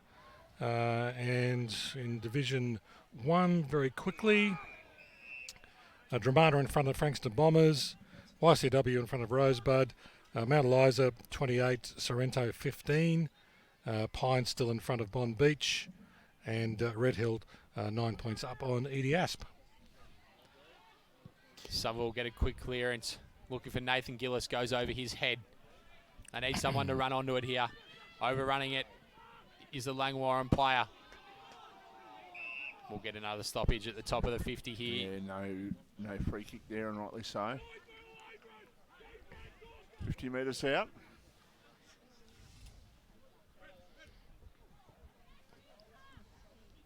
Looks wet and well, it's... if you can decipher that, Vossi, you are the social media king.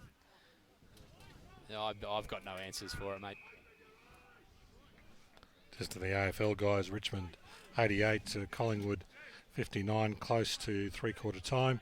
And the Suns still 6 points up over the Swans, close to three-quarter time. Long kick out of defence there was by Bateman, one of the goal kickers for Langwarrin. Now the ball will come back inside through up towards Gillis at full forward. Off the pack, Marshall. It was tackled. Ball knocked away from Gillis. Haskett in there. He trips over his opponent. The umpire says, I'm going to ball it up. 40 metres out from Somerville's goal. Scores level here at Jones Road. 2-9-21 each of two. We're just about to hit time on in the third quarter. The top two sides in Division 2. What have they got left? Both sides have put in plenty into this game, that is for sure. And the umpire once again calling for a secondary ball up. Big Red going up there. Ball knocked down. Chance for Andrew Arthur. Gets a hand pass over to Bateman. They can get there and go. They do down towards the centre wing going up. The man who is most famous for shearing the rams and Big Tom. How have you deciphered the battle between Robertson and Big Red today, AJ? There's an opportunity. There is an opportunity. There is going to be a goal. That is a goal. The ball was kicked in. It was picked up. It was picked up by Brewer, who hand passed over to Bailey Backer, who's put Somerville in front by a goal. 3-9-20. And yes, you tipped to Somerville. Yes, AJ, I know. You tipped them. 3-9-27 plays 2-9-21. How have you deciphered the big ruck contest? Yeah, I think they've both been pretty good. There's been no clear standout for mine, Vossi. They've both had good passages of play. So I think probably Norton's probably been better in the contest, around the ground, but Roberts has held his own, so yeah, no clear standout for mine. What about you? To be honest, it's hard to see both ruckmen there, as you see, because the opposition aren't necessarily kicking it to them. It's just where they've got to get around the ground for the ruck contest. They're not really impacting the game in terms of marking contests, but Somerville look like they've got their run going now, Vossi. Couple of goals this quarter, obviously. They've just turned this one over, Billy Rolfe. How have you seen his game down back? He's played very well. He's played very well, I think. And he's, of course, Somerville, we mentioned YCW, but he's also played at Somerville as well. And down in Tasmania. Somerville are going to have another chance to go inside forward 50. Coming out was Brewer, who's not able to take the mark. Andrew Arthur getting a quick kick. DeMerlo picking the ball up. Out to Bateman. Out to Dormer. Out to Mulvogue. The ball sits well. He's got Tommy Roberts chasing him. Been able to go forward, Langwarrin. Mulvogue gets his own ball. He goes to step around a couple. He goes inboard. Not able to find a target. Oh, is that a free kick? No. Jack Yabenko on the left. And we are back to all square here at Jones Road. Raining goals, Vossi. 3 apiece. 27. All tied up here. Nearly 23 minutes gone. Premier Traditional Home scoreboard. Batcherwell to Mornington. Match of the day. So, Somerville have kicked 3 this quarter. Langwarrin have kicked 1. And so we might still have a few more minutes to go in the quarter, but I think that might be just starting to just drizzle a bit of rain out there once again. So scoring might become more difficult once again. Quick kick towards half forward. Leading out but not taking the mark. Ball comes to the back. Opportunity for Backer. If he can pick it up, he goes to the left foot kick and that's out in the full. He tried a Eddie Betts cross with maybe a Peter Dacos in the past. Shot a goal there from the boundary line and he was nowhere near it. He kicked it straight out of bounds in the full.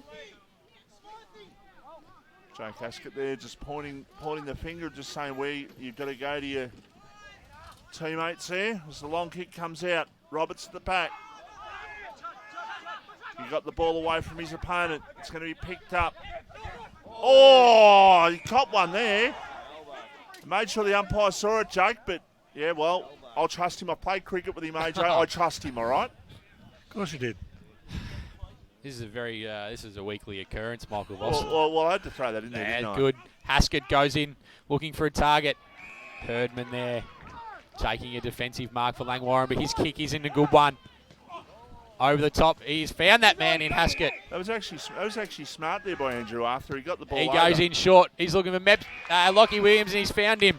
If Haskett was going to go back, I was actually going to ask him if he remembers playing cricket with you, Vossi, but he went and rolled, and I didn't have the chance.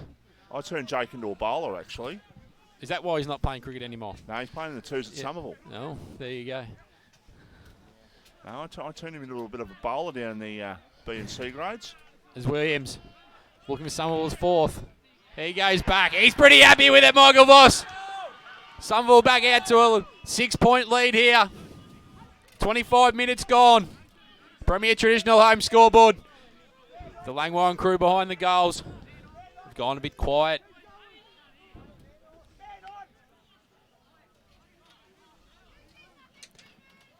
(4:09:33) Somerville, 3:09:27 Langwarrin. We played 25.5 minutes in the third quarter.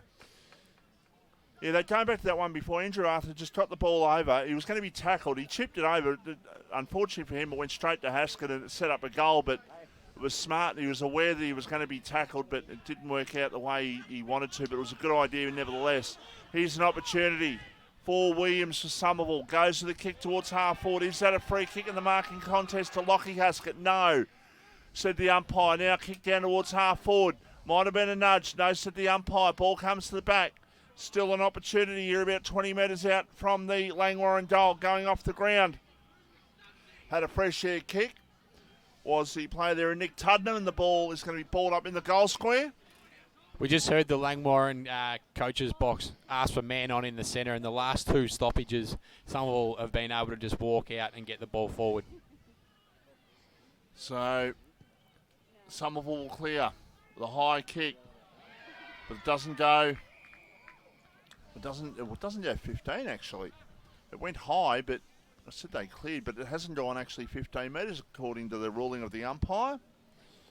Herdman took the mark and he would have been having a shot, but decided discretion at best part of valour, and we'll ball the ball up at centre half 40 for Langwarrin. Now charging through and now having a shot at goal there was the Langwarrin player in Joel Bateman through for a behind. I think we might have to get the president to go out and have a listen we might have to get Suss to go and have a listen at 3/4 time and maybe have a listen to what Josh and Blake the Snake are saying. Not too far for him to travel. Luke Rowe, that's an enormous kick in, Fossey. That's hit the wing. And Somerville have been able to clear, and they'll get a stoppage. He's one of those ones that you find now that very good at both cricket and footy. Yeah, annoyingly good. Yeah, it's a bit like that, isn't it? You probably would have played with him somewhere or against him or coached him somewhere. Probably played against him in the low grade somewhere along the line. Lockie Williams has stood up this quarter for Somerville Vossi. They've been able to go forward looking for Haskett. He goes with the hands. He was my opening bowler, Lockie was. They've turned it over here though, Somerville. That player who kicked the point before was Bateman. He kicked it forward. Mark Bagley looking for a free kick. Nathan Gillis trying to bullock through. And that is the siren here at three-quarter time at Jones Road. Somerville 4-9. Langwarrin 3-10. And it's on in a bit here, Vossi. The Somerville players are up and about now, as they should be. 4-goal quarter. So 5-point lead Somerville will take into three-quarter time. 4-9-33, Langwarrin 3-10-28. That quarter went 28 minutes. And Lockie Williams is very good that quarter, kicked a couple of goals. Yeah, he was a clear standout. I think Somerville's pressure around the ball has been really good and a huge factor for why that they're now in front on the scoreboard, Bossy. Yeah, look, they've worked a lot harder. They got a bit more effort for their. They got a bit more reward for their effort. They did Somerville and find themselves with a 5-point lead heading into three-quarter time. And wonder, is the president going to go out and listen to Josh and Blake the Snake? I wonder, because I reckon they might have a bit to say out there. The co-coaches of the Langwarrin side. We'll head to a station sponsor break, Vossi, and then we'll be back with the wrap-up from the president from the Langwarrin huddle.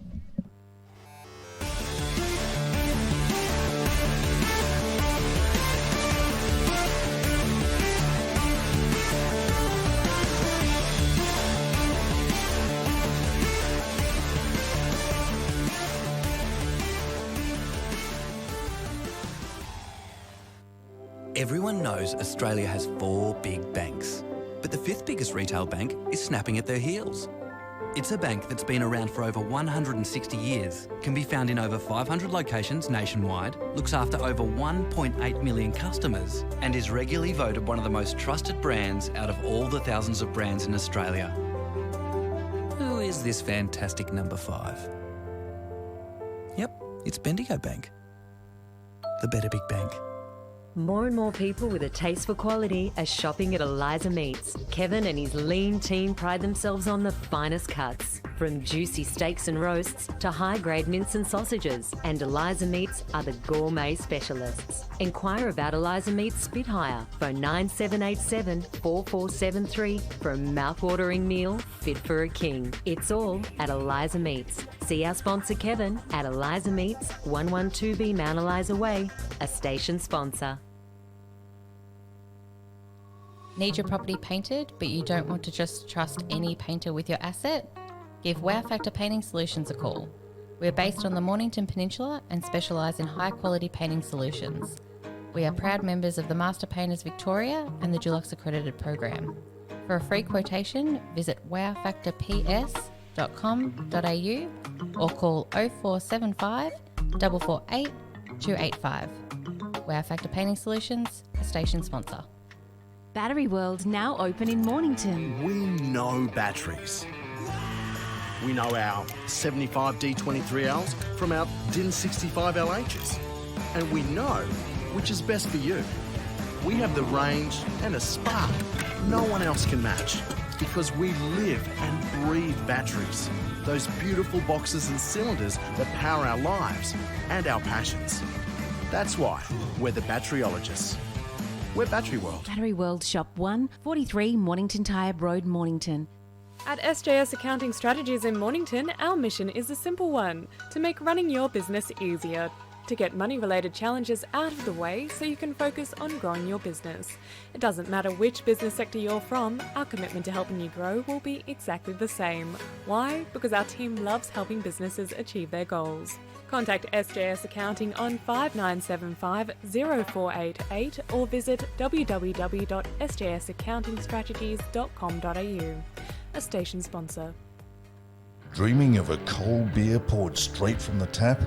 Tar Barrel Brewery and Distillery, located on Watt Road in Mornington, is open Wednesday to Sunday, offering craft beers and spirits produced on site, with local wines and cocktails also available. Come down and enjoy one of their famous wood-fired pizzas in the beer garden. A local taste experience. Tarbarrel Brewery and Distillery, the spirit of local. Tarbarrel.com.au, a station sponsor.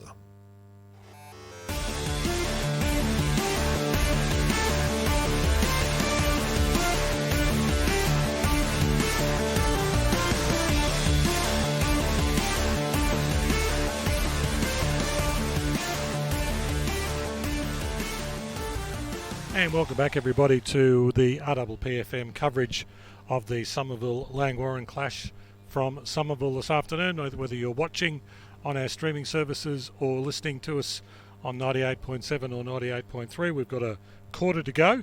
Just some scores for Premier Traditional Homes before we go back to the boys. Pearsdale 9 points up on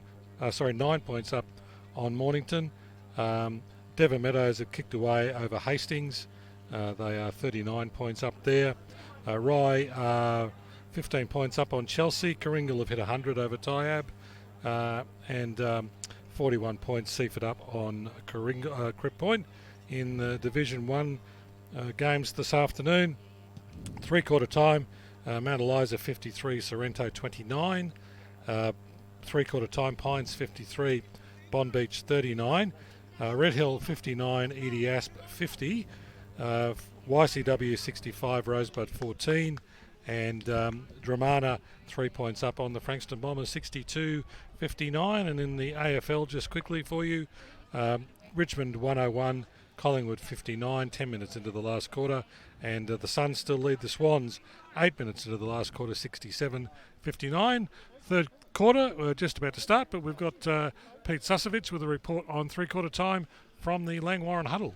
Geez, I tell you what, if you ever want to go out to a huddle, the Langwarrin huddle is unbelievable. Structured, really well done. Josh talked about the first 5 minutes, pressure. He compared it to a final, the atmosphere, and he wants the first 5 minutes in taken care of. So very, very good structure huddle.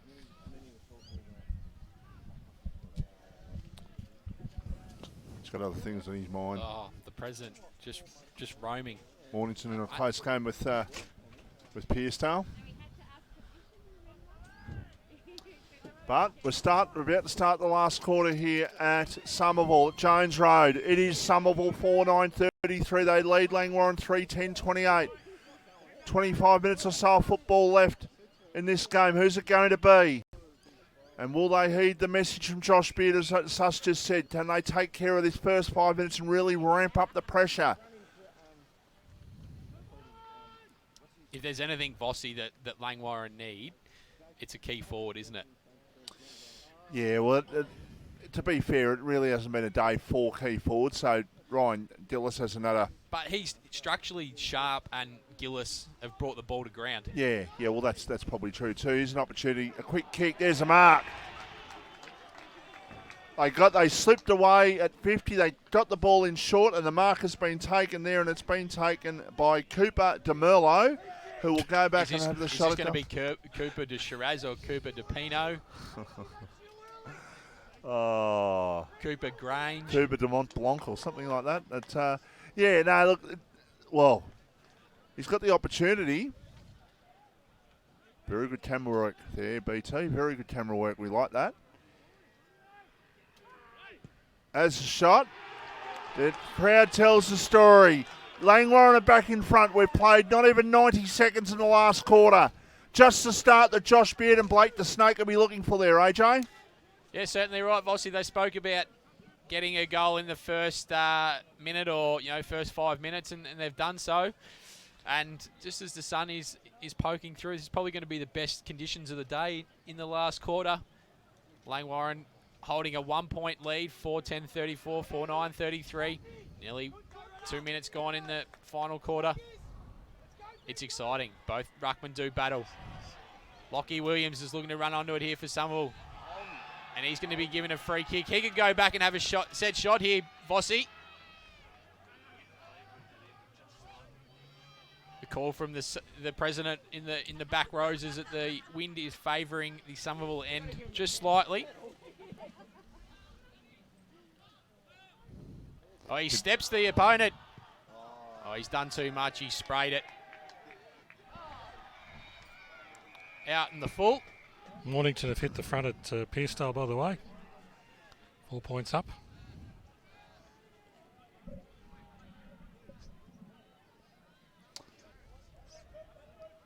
What's that score? I'll just quickly bring up, 53-29 over Sorrento in the three-quarter time. Pines now... Come on, Mossy. It's not like that was a hard one to pick. Pines are only 7 points up now on Bond Beach, by the way, as well. I might have to go... With these interest rate rises, Vossi, I might have to go and refinance my house for the Bond Beach tip for the premiership if they don't get up. If AJ's missus is listening, he's serious. He's mortgaged your house, so you might you might be in danger there. Mackenzie going forward for Somerville. Can't find a target. The G-man dives in. Big tackle from Sharp. Not given.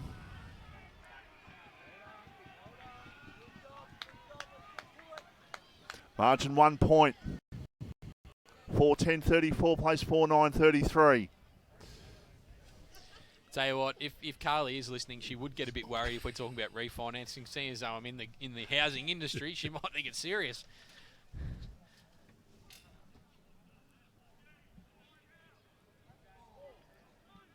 You said your mother-in-law's looking after your son today? My mother was. Your mother was, sorry. Their in-laws are coming back from holiday and they're back. But, the Dale's back home now, I think. Pearstale now 2 points up on Mornington in that game at Mornington. He's sweating. He's sweating bucket He's loads just down slumped there. back down in his chair, the president. Ball coming back in. Quick kick by Peach. Clears the pack. Looking for someone to run on the ball. Somerville, big tackle from Nathan Gillis. He's going to be rewarded. He's got Lockie Williams out. He's found him. He plays on, looks for an option in the pocket. Looking for that player in Lockie Sharp. Although he hasn't taken and kicked a big bag today, Vossi. He's been very important for Somerville up forward. Yeah, and any forwards on the ground at the moment that can maybe just take a mark and just snag one in this last quarter just might be enough. Very close game, this one. Only a point the difference between the two best sides. We think in Nepean League, I call it. Still call it Nepean League. Don't know why. Division 2. You know what I mean, listeners and viewers. Thanks for that. Long kick there for Somerville inside attacking 50. And That's the first time they've done that today. They went in high, and that was just too easy for Big Red, wasn't it? But Big Red probably shouldn't have been kicking the ball because he's nearly turned it over. Although they've been able to get the ball back. Langwarrin through Bateman. He goes one way and then back the other. Both players there for Langwarrin just spoil each other. That's got to be ball. Some of the crowd aren't too happy with that decision. It's a good mark up there from Payenborg. But not a great kick. Haskett turning the ball over. Williams taking the mark. He gets a 50-metre penalty.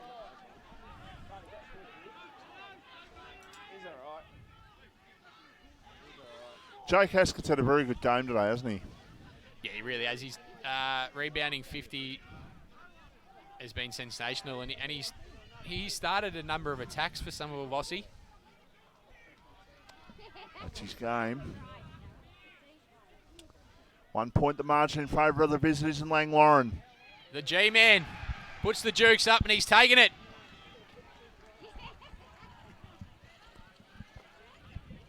The G-man can put this through. He'll be the first multiple goal. Oh, in fact, sorry, I'd tell a lie there. I was going to say first multiple goal scorer on the ground. That, in fact, goes to Lockie Williams, who kicked 2 in the third quarter. Vossi, if G-man kicks this, you'll know. Oh, you wait for the celebration. The whole crowd. It doesn't matter if it's from Langwarrin. They're going to be yelling, and Somerville are going to be cheering.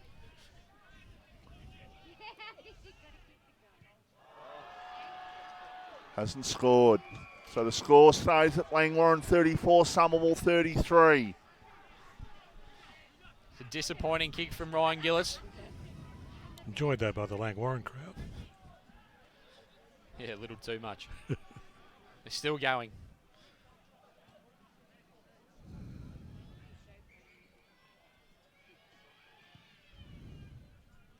Long ball out of their defensive 50s. Langwarrin.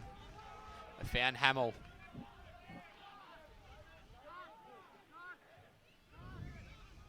He's able to gain a few metres. He's come down the line looking for DeMerlo. That's a great mark from DeMerlo. He rolls on. He had a handball over. Player there for Matthew. He's been pretty quiet today. On to Peach. He goes in and he's kicked a goal. And I think the Langwarrin crowd would be more happy that Gillis had missed it. And he's just come off the ground and they've absolutely given it to him.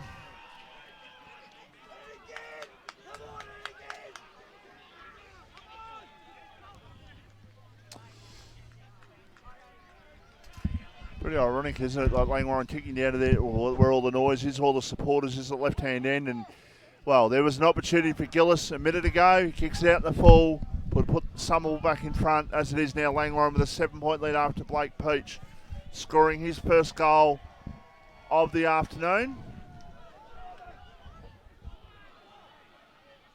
Now Somerville looking to go with a chain of hand, passes out of the centre. That's a tackle without the ball. I would have thought no, not to the umpire. A chance now for a kick down the line towards the half-forward line. Tapping the ball over, Bagley. He just keeps it inside the field of play. Good pressure there by Haskett. Ball comes out, overruns Tom Roberts. The big body just needs to go in there and try to get the ball out for his side. He just feeds it off. What's the umpire giving here? The umpire's given a free kick. Sean Herdman's had a number of possessions today, but he's given away too many free kicks just for silly things, Vossi. Long kick by Rowe towards half forward. And they're just bombing it the last 2 or 3 times in there, AJ, and it's not a good look. Absolutely. Got to be smarter the way they use the ball, a bit what they were in the third quarter.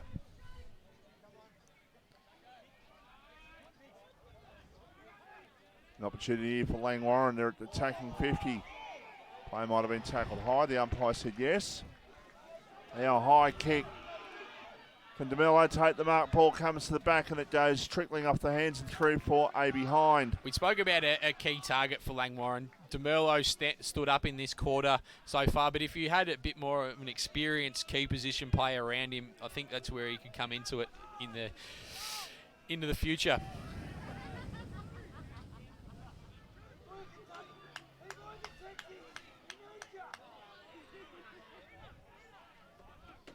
Eight points is the margin.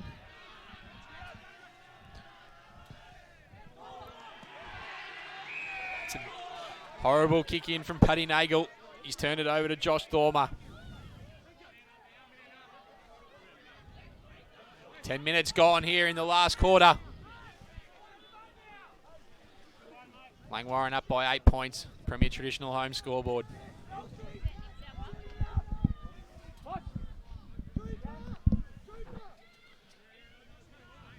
Kicks this, Bossy. It's be a tough way back from Somerville. Oh, it'll take a huge kick to kick it from there.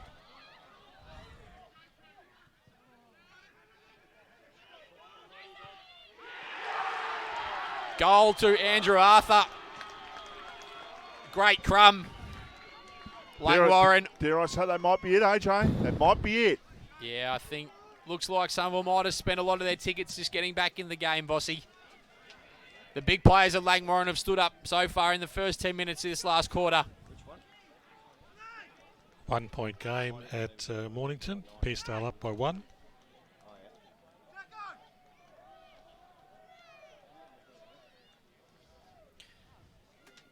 And they've moved Luke Rowe forward, which I think is a great move for Somerville. They do need a target.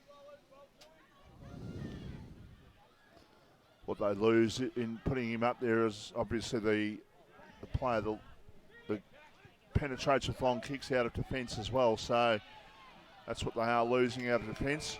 Langwarrin with 3 goals in this last quarter. Somerville have not scored in this last quarter. So it's a 14-point lead to Langwarrin after being 5 points down at 3-quarter time.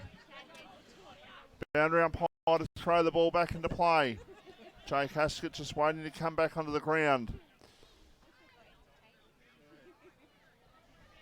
Ball to be picked up here for Somerville there. And a quick kick by a number I don't have down there. Someone's changed numbers out there. The umpire says I'm going to ball it up.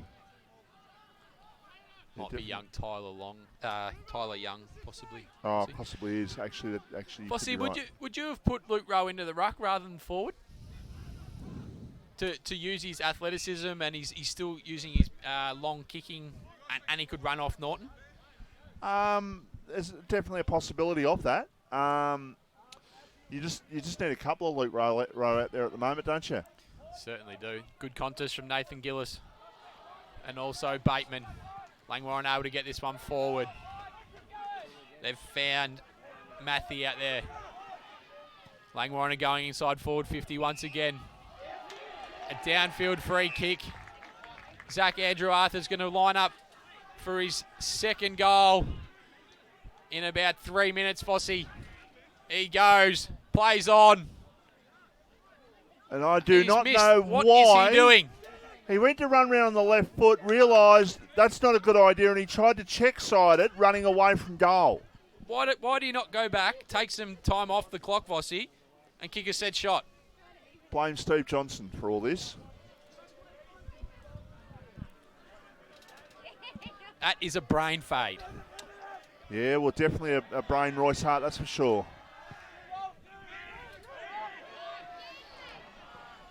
Kicking it out towards there, Big Red, who drops the mark.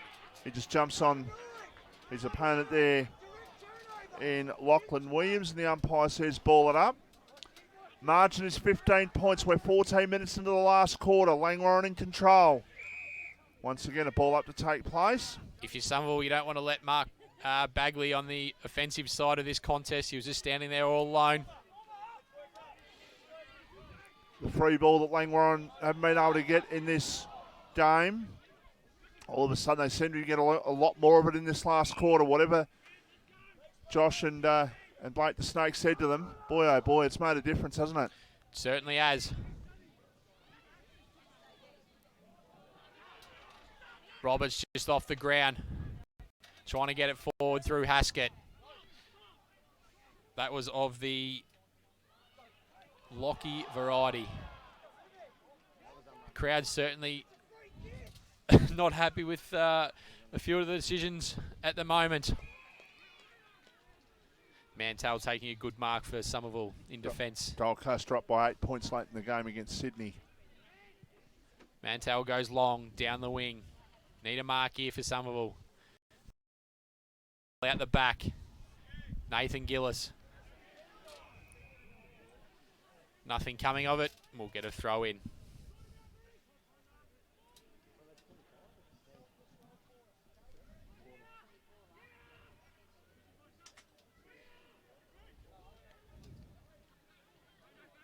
Langwarrin have just been far too dominant around the contest in this last quarter, Vossi. That they have. Long kick for Somerville towards half forward. Langwarrin defence looking as though they're going to win out in that contest. It's picked up by Lockie Haskett, who goes in short. They need a goal there. Somerville, any chance they've got to score a goal from this 4A forward, but they turn the ball over, and now Langwarrin with a kick out of defence going out towards Bagley on centre wing. The ball goes away from him, just bounces inside the field, playing over the line for a boundary throw-in.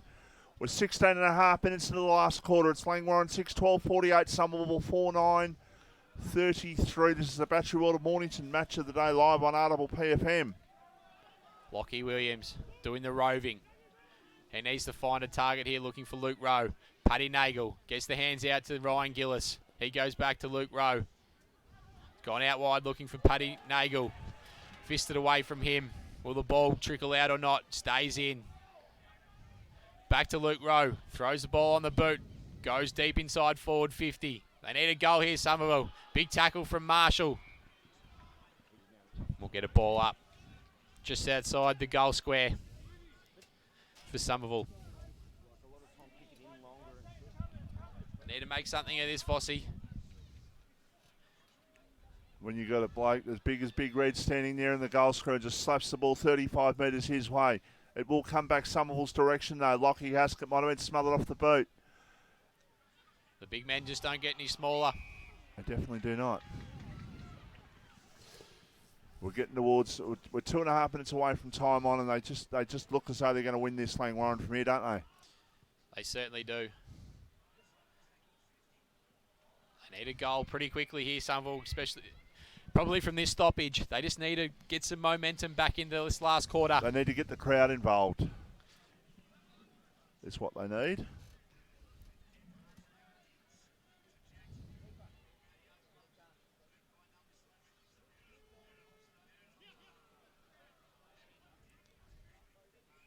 Game changed in that one kick, didn't it? Ryan Gillis has a shot.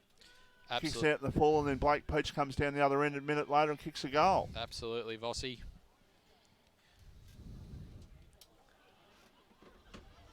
Ball still in the Somerville attacking 50, and the umpire says I'm going to ball it up once again. We are 18.5 minutes into the last quarter. And it is a 15-point margin in favour of Langwarrin. We didn't have a goal for nearly 2 quarters. We've had a total of 10 for the game. And I said during the first quarter, if you can kick 8, you'll take that and run. 8 will definitely win the game. And 6 looks like it's going to win it here for Langwarrin at the moment. There's a hand pass, Andrew Arthur. A quick kick there for Langwarrin. The player was tackled as he got rid of it. It's picked up and a high kick forward there for the Somerville side by Mantell, but it's coming back the other way. Now they go towards half forward. Herdman's got it. Goes over the top of the kick. Looking there but not finding the player in Tuddenham. Off the ground goes to kick. And that's the game. That is the game. Into the open goal went the kick and a dribble along the ground, but it is a goal nevertheless. And Langwarrin are home here at Jones Road. And the player who kicked the goal was Josh Dormer. And the crowd are very, very happy with that. 7 goals, 12.54. Langwarrin, Somerville, 4.9.33. And we're about to hit time on, AJ. Well, Vossi, you said if Langwarrin to win, well, obviously they're the clear standout, and Somerville needed to show something. They showed a glimpse in that third quarter, but Langwarrin have just stood tall. Their leaders have been too good, and they've certainly, I think they've shown that there is a gap between them and the rest of the competition. Was that Jared just yelling out there? Yeah. Yeah. He does look like Gavin, you're right. Especially with that moustache on.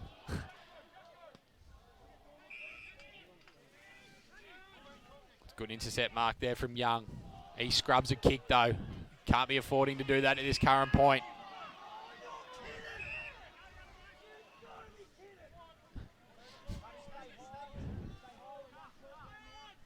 Haskett. He goes out looking for Sharp, who's presented well today. He's probably been, he's looked the most dangerous forward on the ground, Vossi. Looking for Luke Rowe. Hamill getting a clearance from their defensive 50. Longley taking the mark, hands it off to Andrew Arthur, who's certainly come into it in this last quarter. Nick Tuddenham, too strong.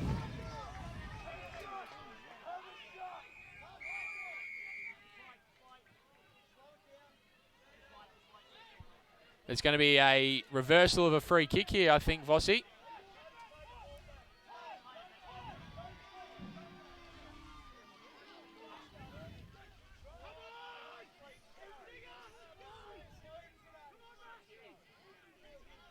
Luke Rose getting the free kick here. And he has the journey here, Vossi.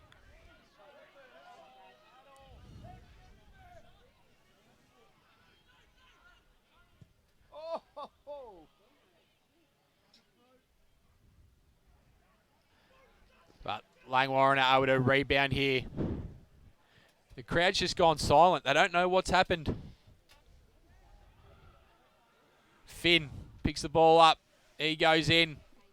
Not able to find a teammate. Langwarrin repel once again.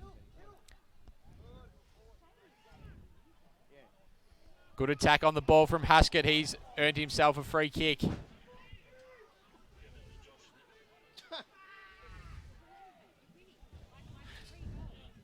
That's just retarded. It wasn't Josh. He's standing out. Smashing box.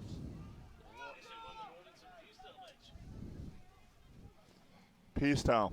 2 points. Pearstown won today. Yeah, 8-12-60, 8-10-58. What's happening down there, Sus? Fossey, come on. Geez, didn't Neil Craig grill you about it on the footy show this morning? Dramana, 93. Frankston Bombers, 66. I think they've gone to the wrong ground, Sus.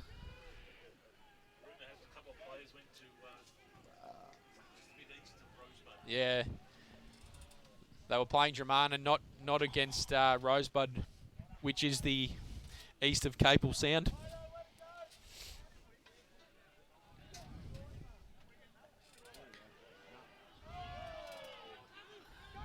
Might be another opportunity for Langwarrin goal, but the Somerville defence looking to try and clear. Kenzie just needed to go the ball there, Vossi. A high kick towards full forward. It's going to be in Martin. No, it's not. Knocked away. Knocked away from Dormer, and the ball hits the post and goes through for a point. So Langwarrin up to 7 goals, 13.55. Somerville 4-9-33. We played 23.5 minutes in the last quarter. We're live here at Jones Road in Somerville, and what a huge game next week we've got, AJ. Absolutely. Dramana will go in favourites at the moment, Vossi. Get a fine day. That'll be a bumper crowd at Pier Street next week. At Sorrento, I think is it Sorrento or is it Pier Street?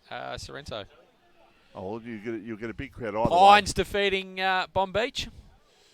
Wowee. Red Hill just getting over Mpnfl, but we won't go into it too much because we'll have a quick results wrap-up after the game.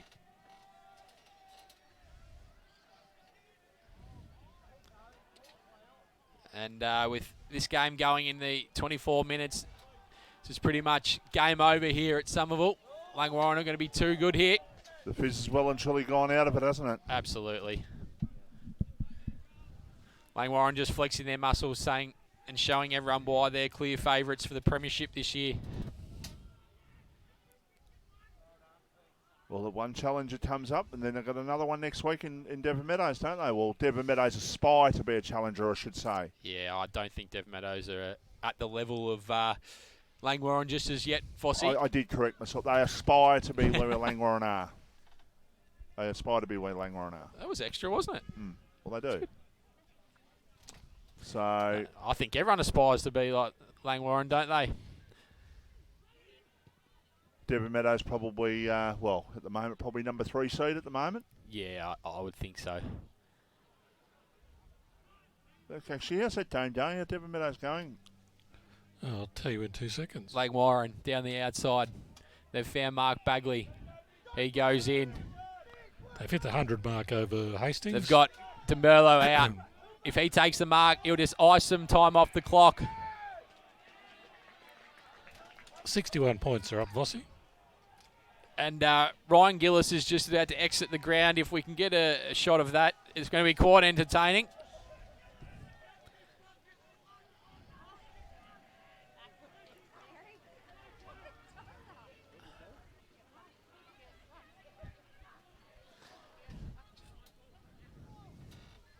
So Langwarrin have kicked 4 goals to Zippo in the last quarter.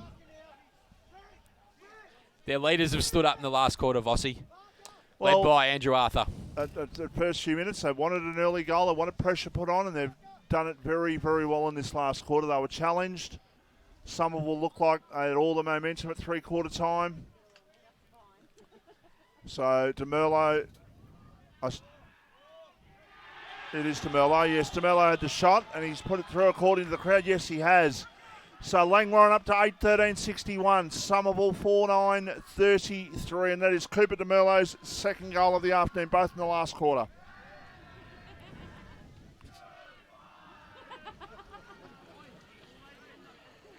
That's one thing, though, Vossi. Langwarrin have got a great support network today, especially Wherever behind the goals. Wherever they go.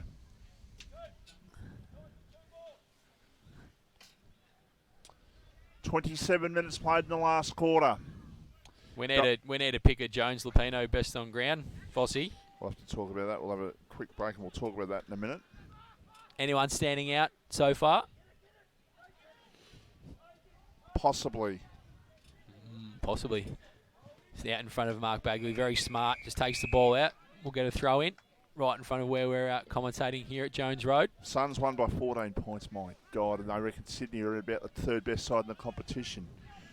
Wow. That was in Sydney too, that game. Richmond have won by 27 points over Collingwood.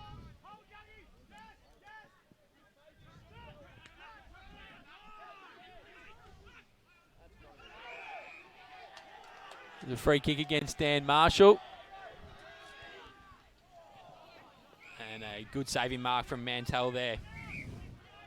The sting's certainly gone out of this game at the moment. Tom Roberts not able to take the mark. He butters up again though. Big Red. Oh, dances through the pack. He just drops the ball.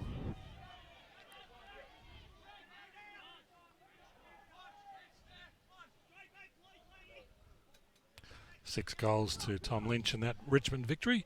And Dustin Martin got on the scoreboard, as did Trent Cotchin back in the side today. Sharp down the wing. Looking for a teammate and backer, but can't find him. Great ball in there from Tuddenham.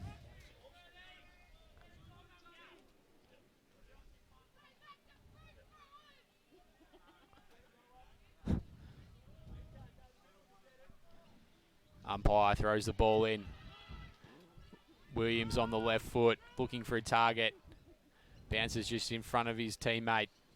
Travis Finn has his kick smothered. Langwarrin just too good. They have their kick smothered by Travis Finn. He's battled hard.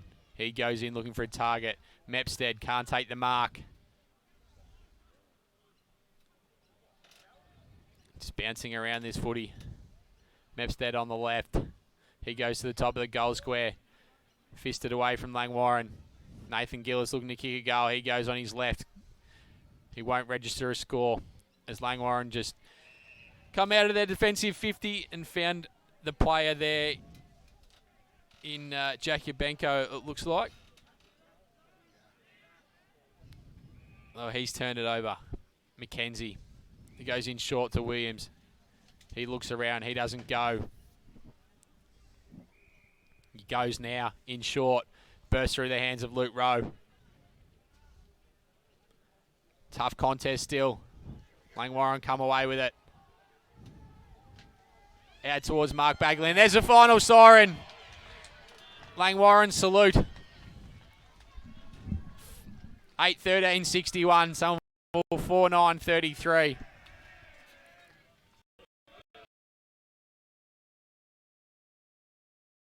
Their class in the last quarter. Vossi kicking away. We mentioned their leaders in Andrew Arthur, Peach, Tuddenham. They all stood up in that last quarter. Zach Andrew Arthur was pretty good, well, for a fair bit of the day. Yeah, look, it was a hard game to really say and nail a bloke who's sort of gone, right, there's a four-quarter game there, right there and then. But yeah, they're on their official walk. The Langwarrin supporters, they're heading over to the rooms. And they're very happy with the way things have gone. Trying to get over the fact that a few of them are out there in their shorts and wearing. There's more blokes in this stampede here than there were on the SCG when Buddy kicked his 1000th. Oh, there's quite a few, isn't there? But Langwarrin showed their strength in that last quarter. Admittedly, Somerville got a few blokes out and all that, but Langwarrin did show their strength, and they're showing why they're still the number one seeds in this competition.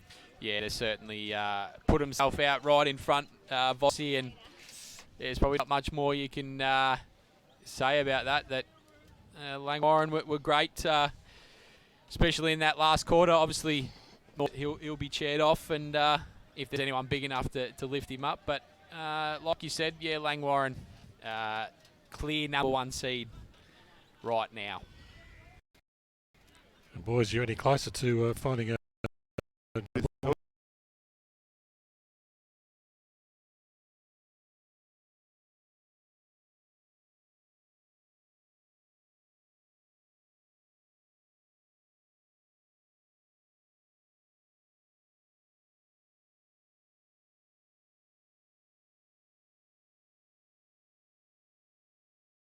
Go for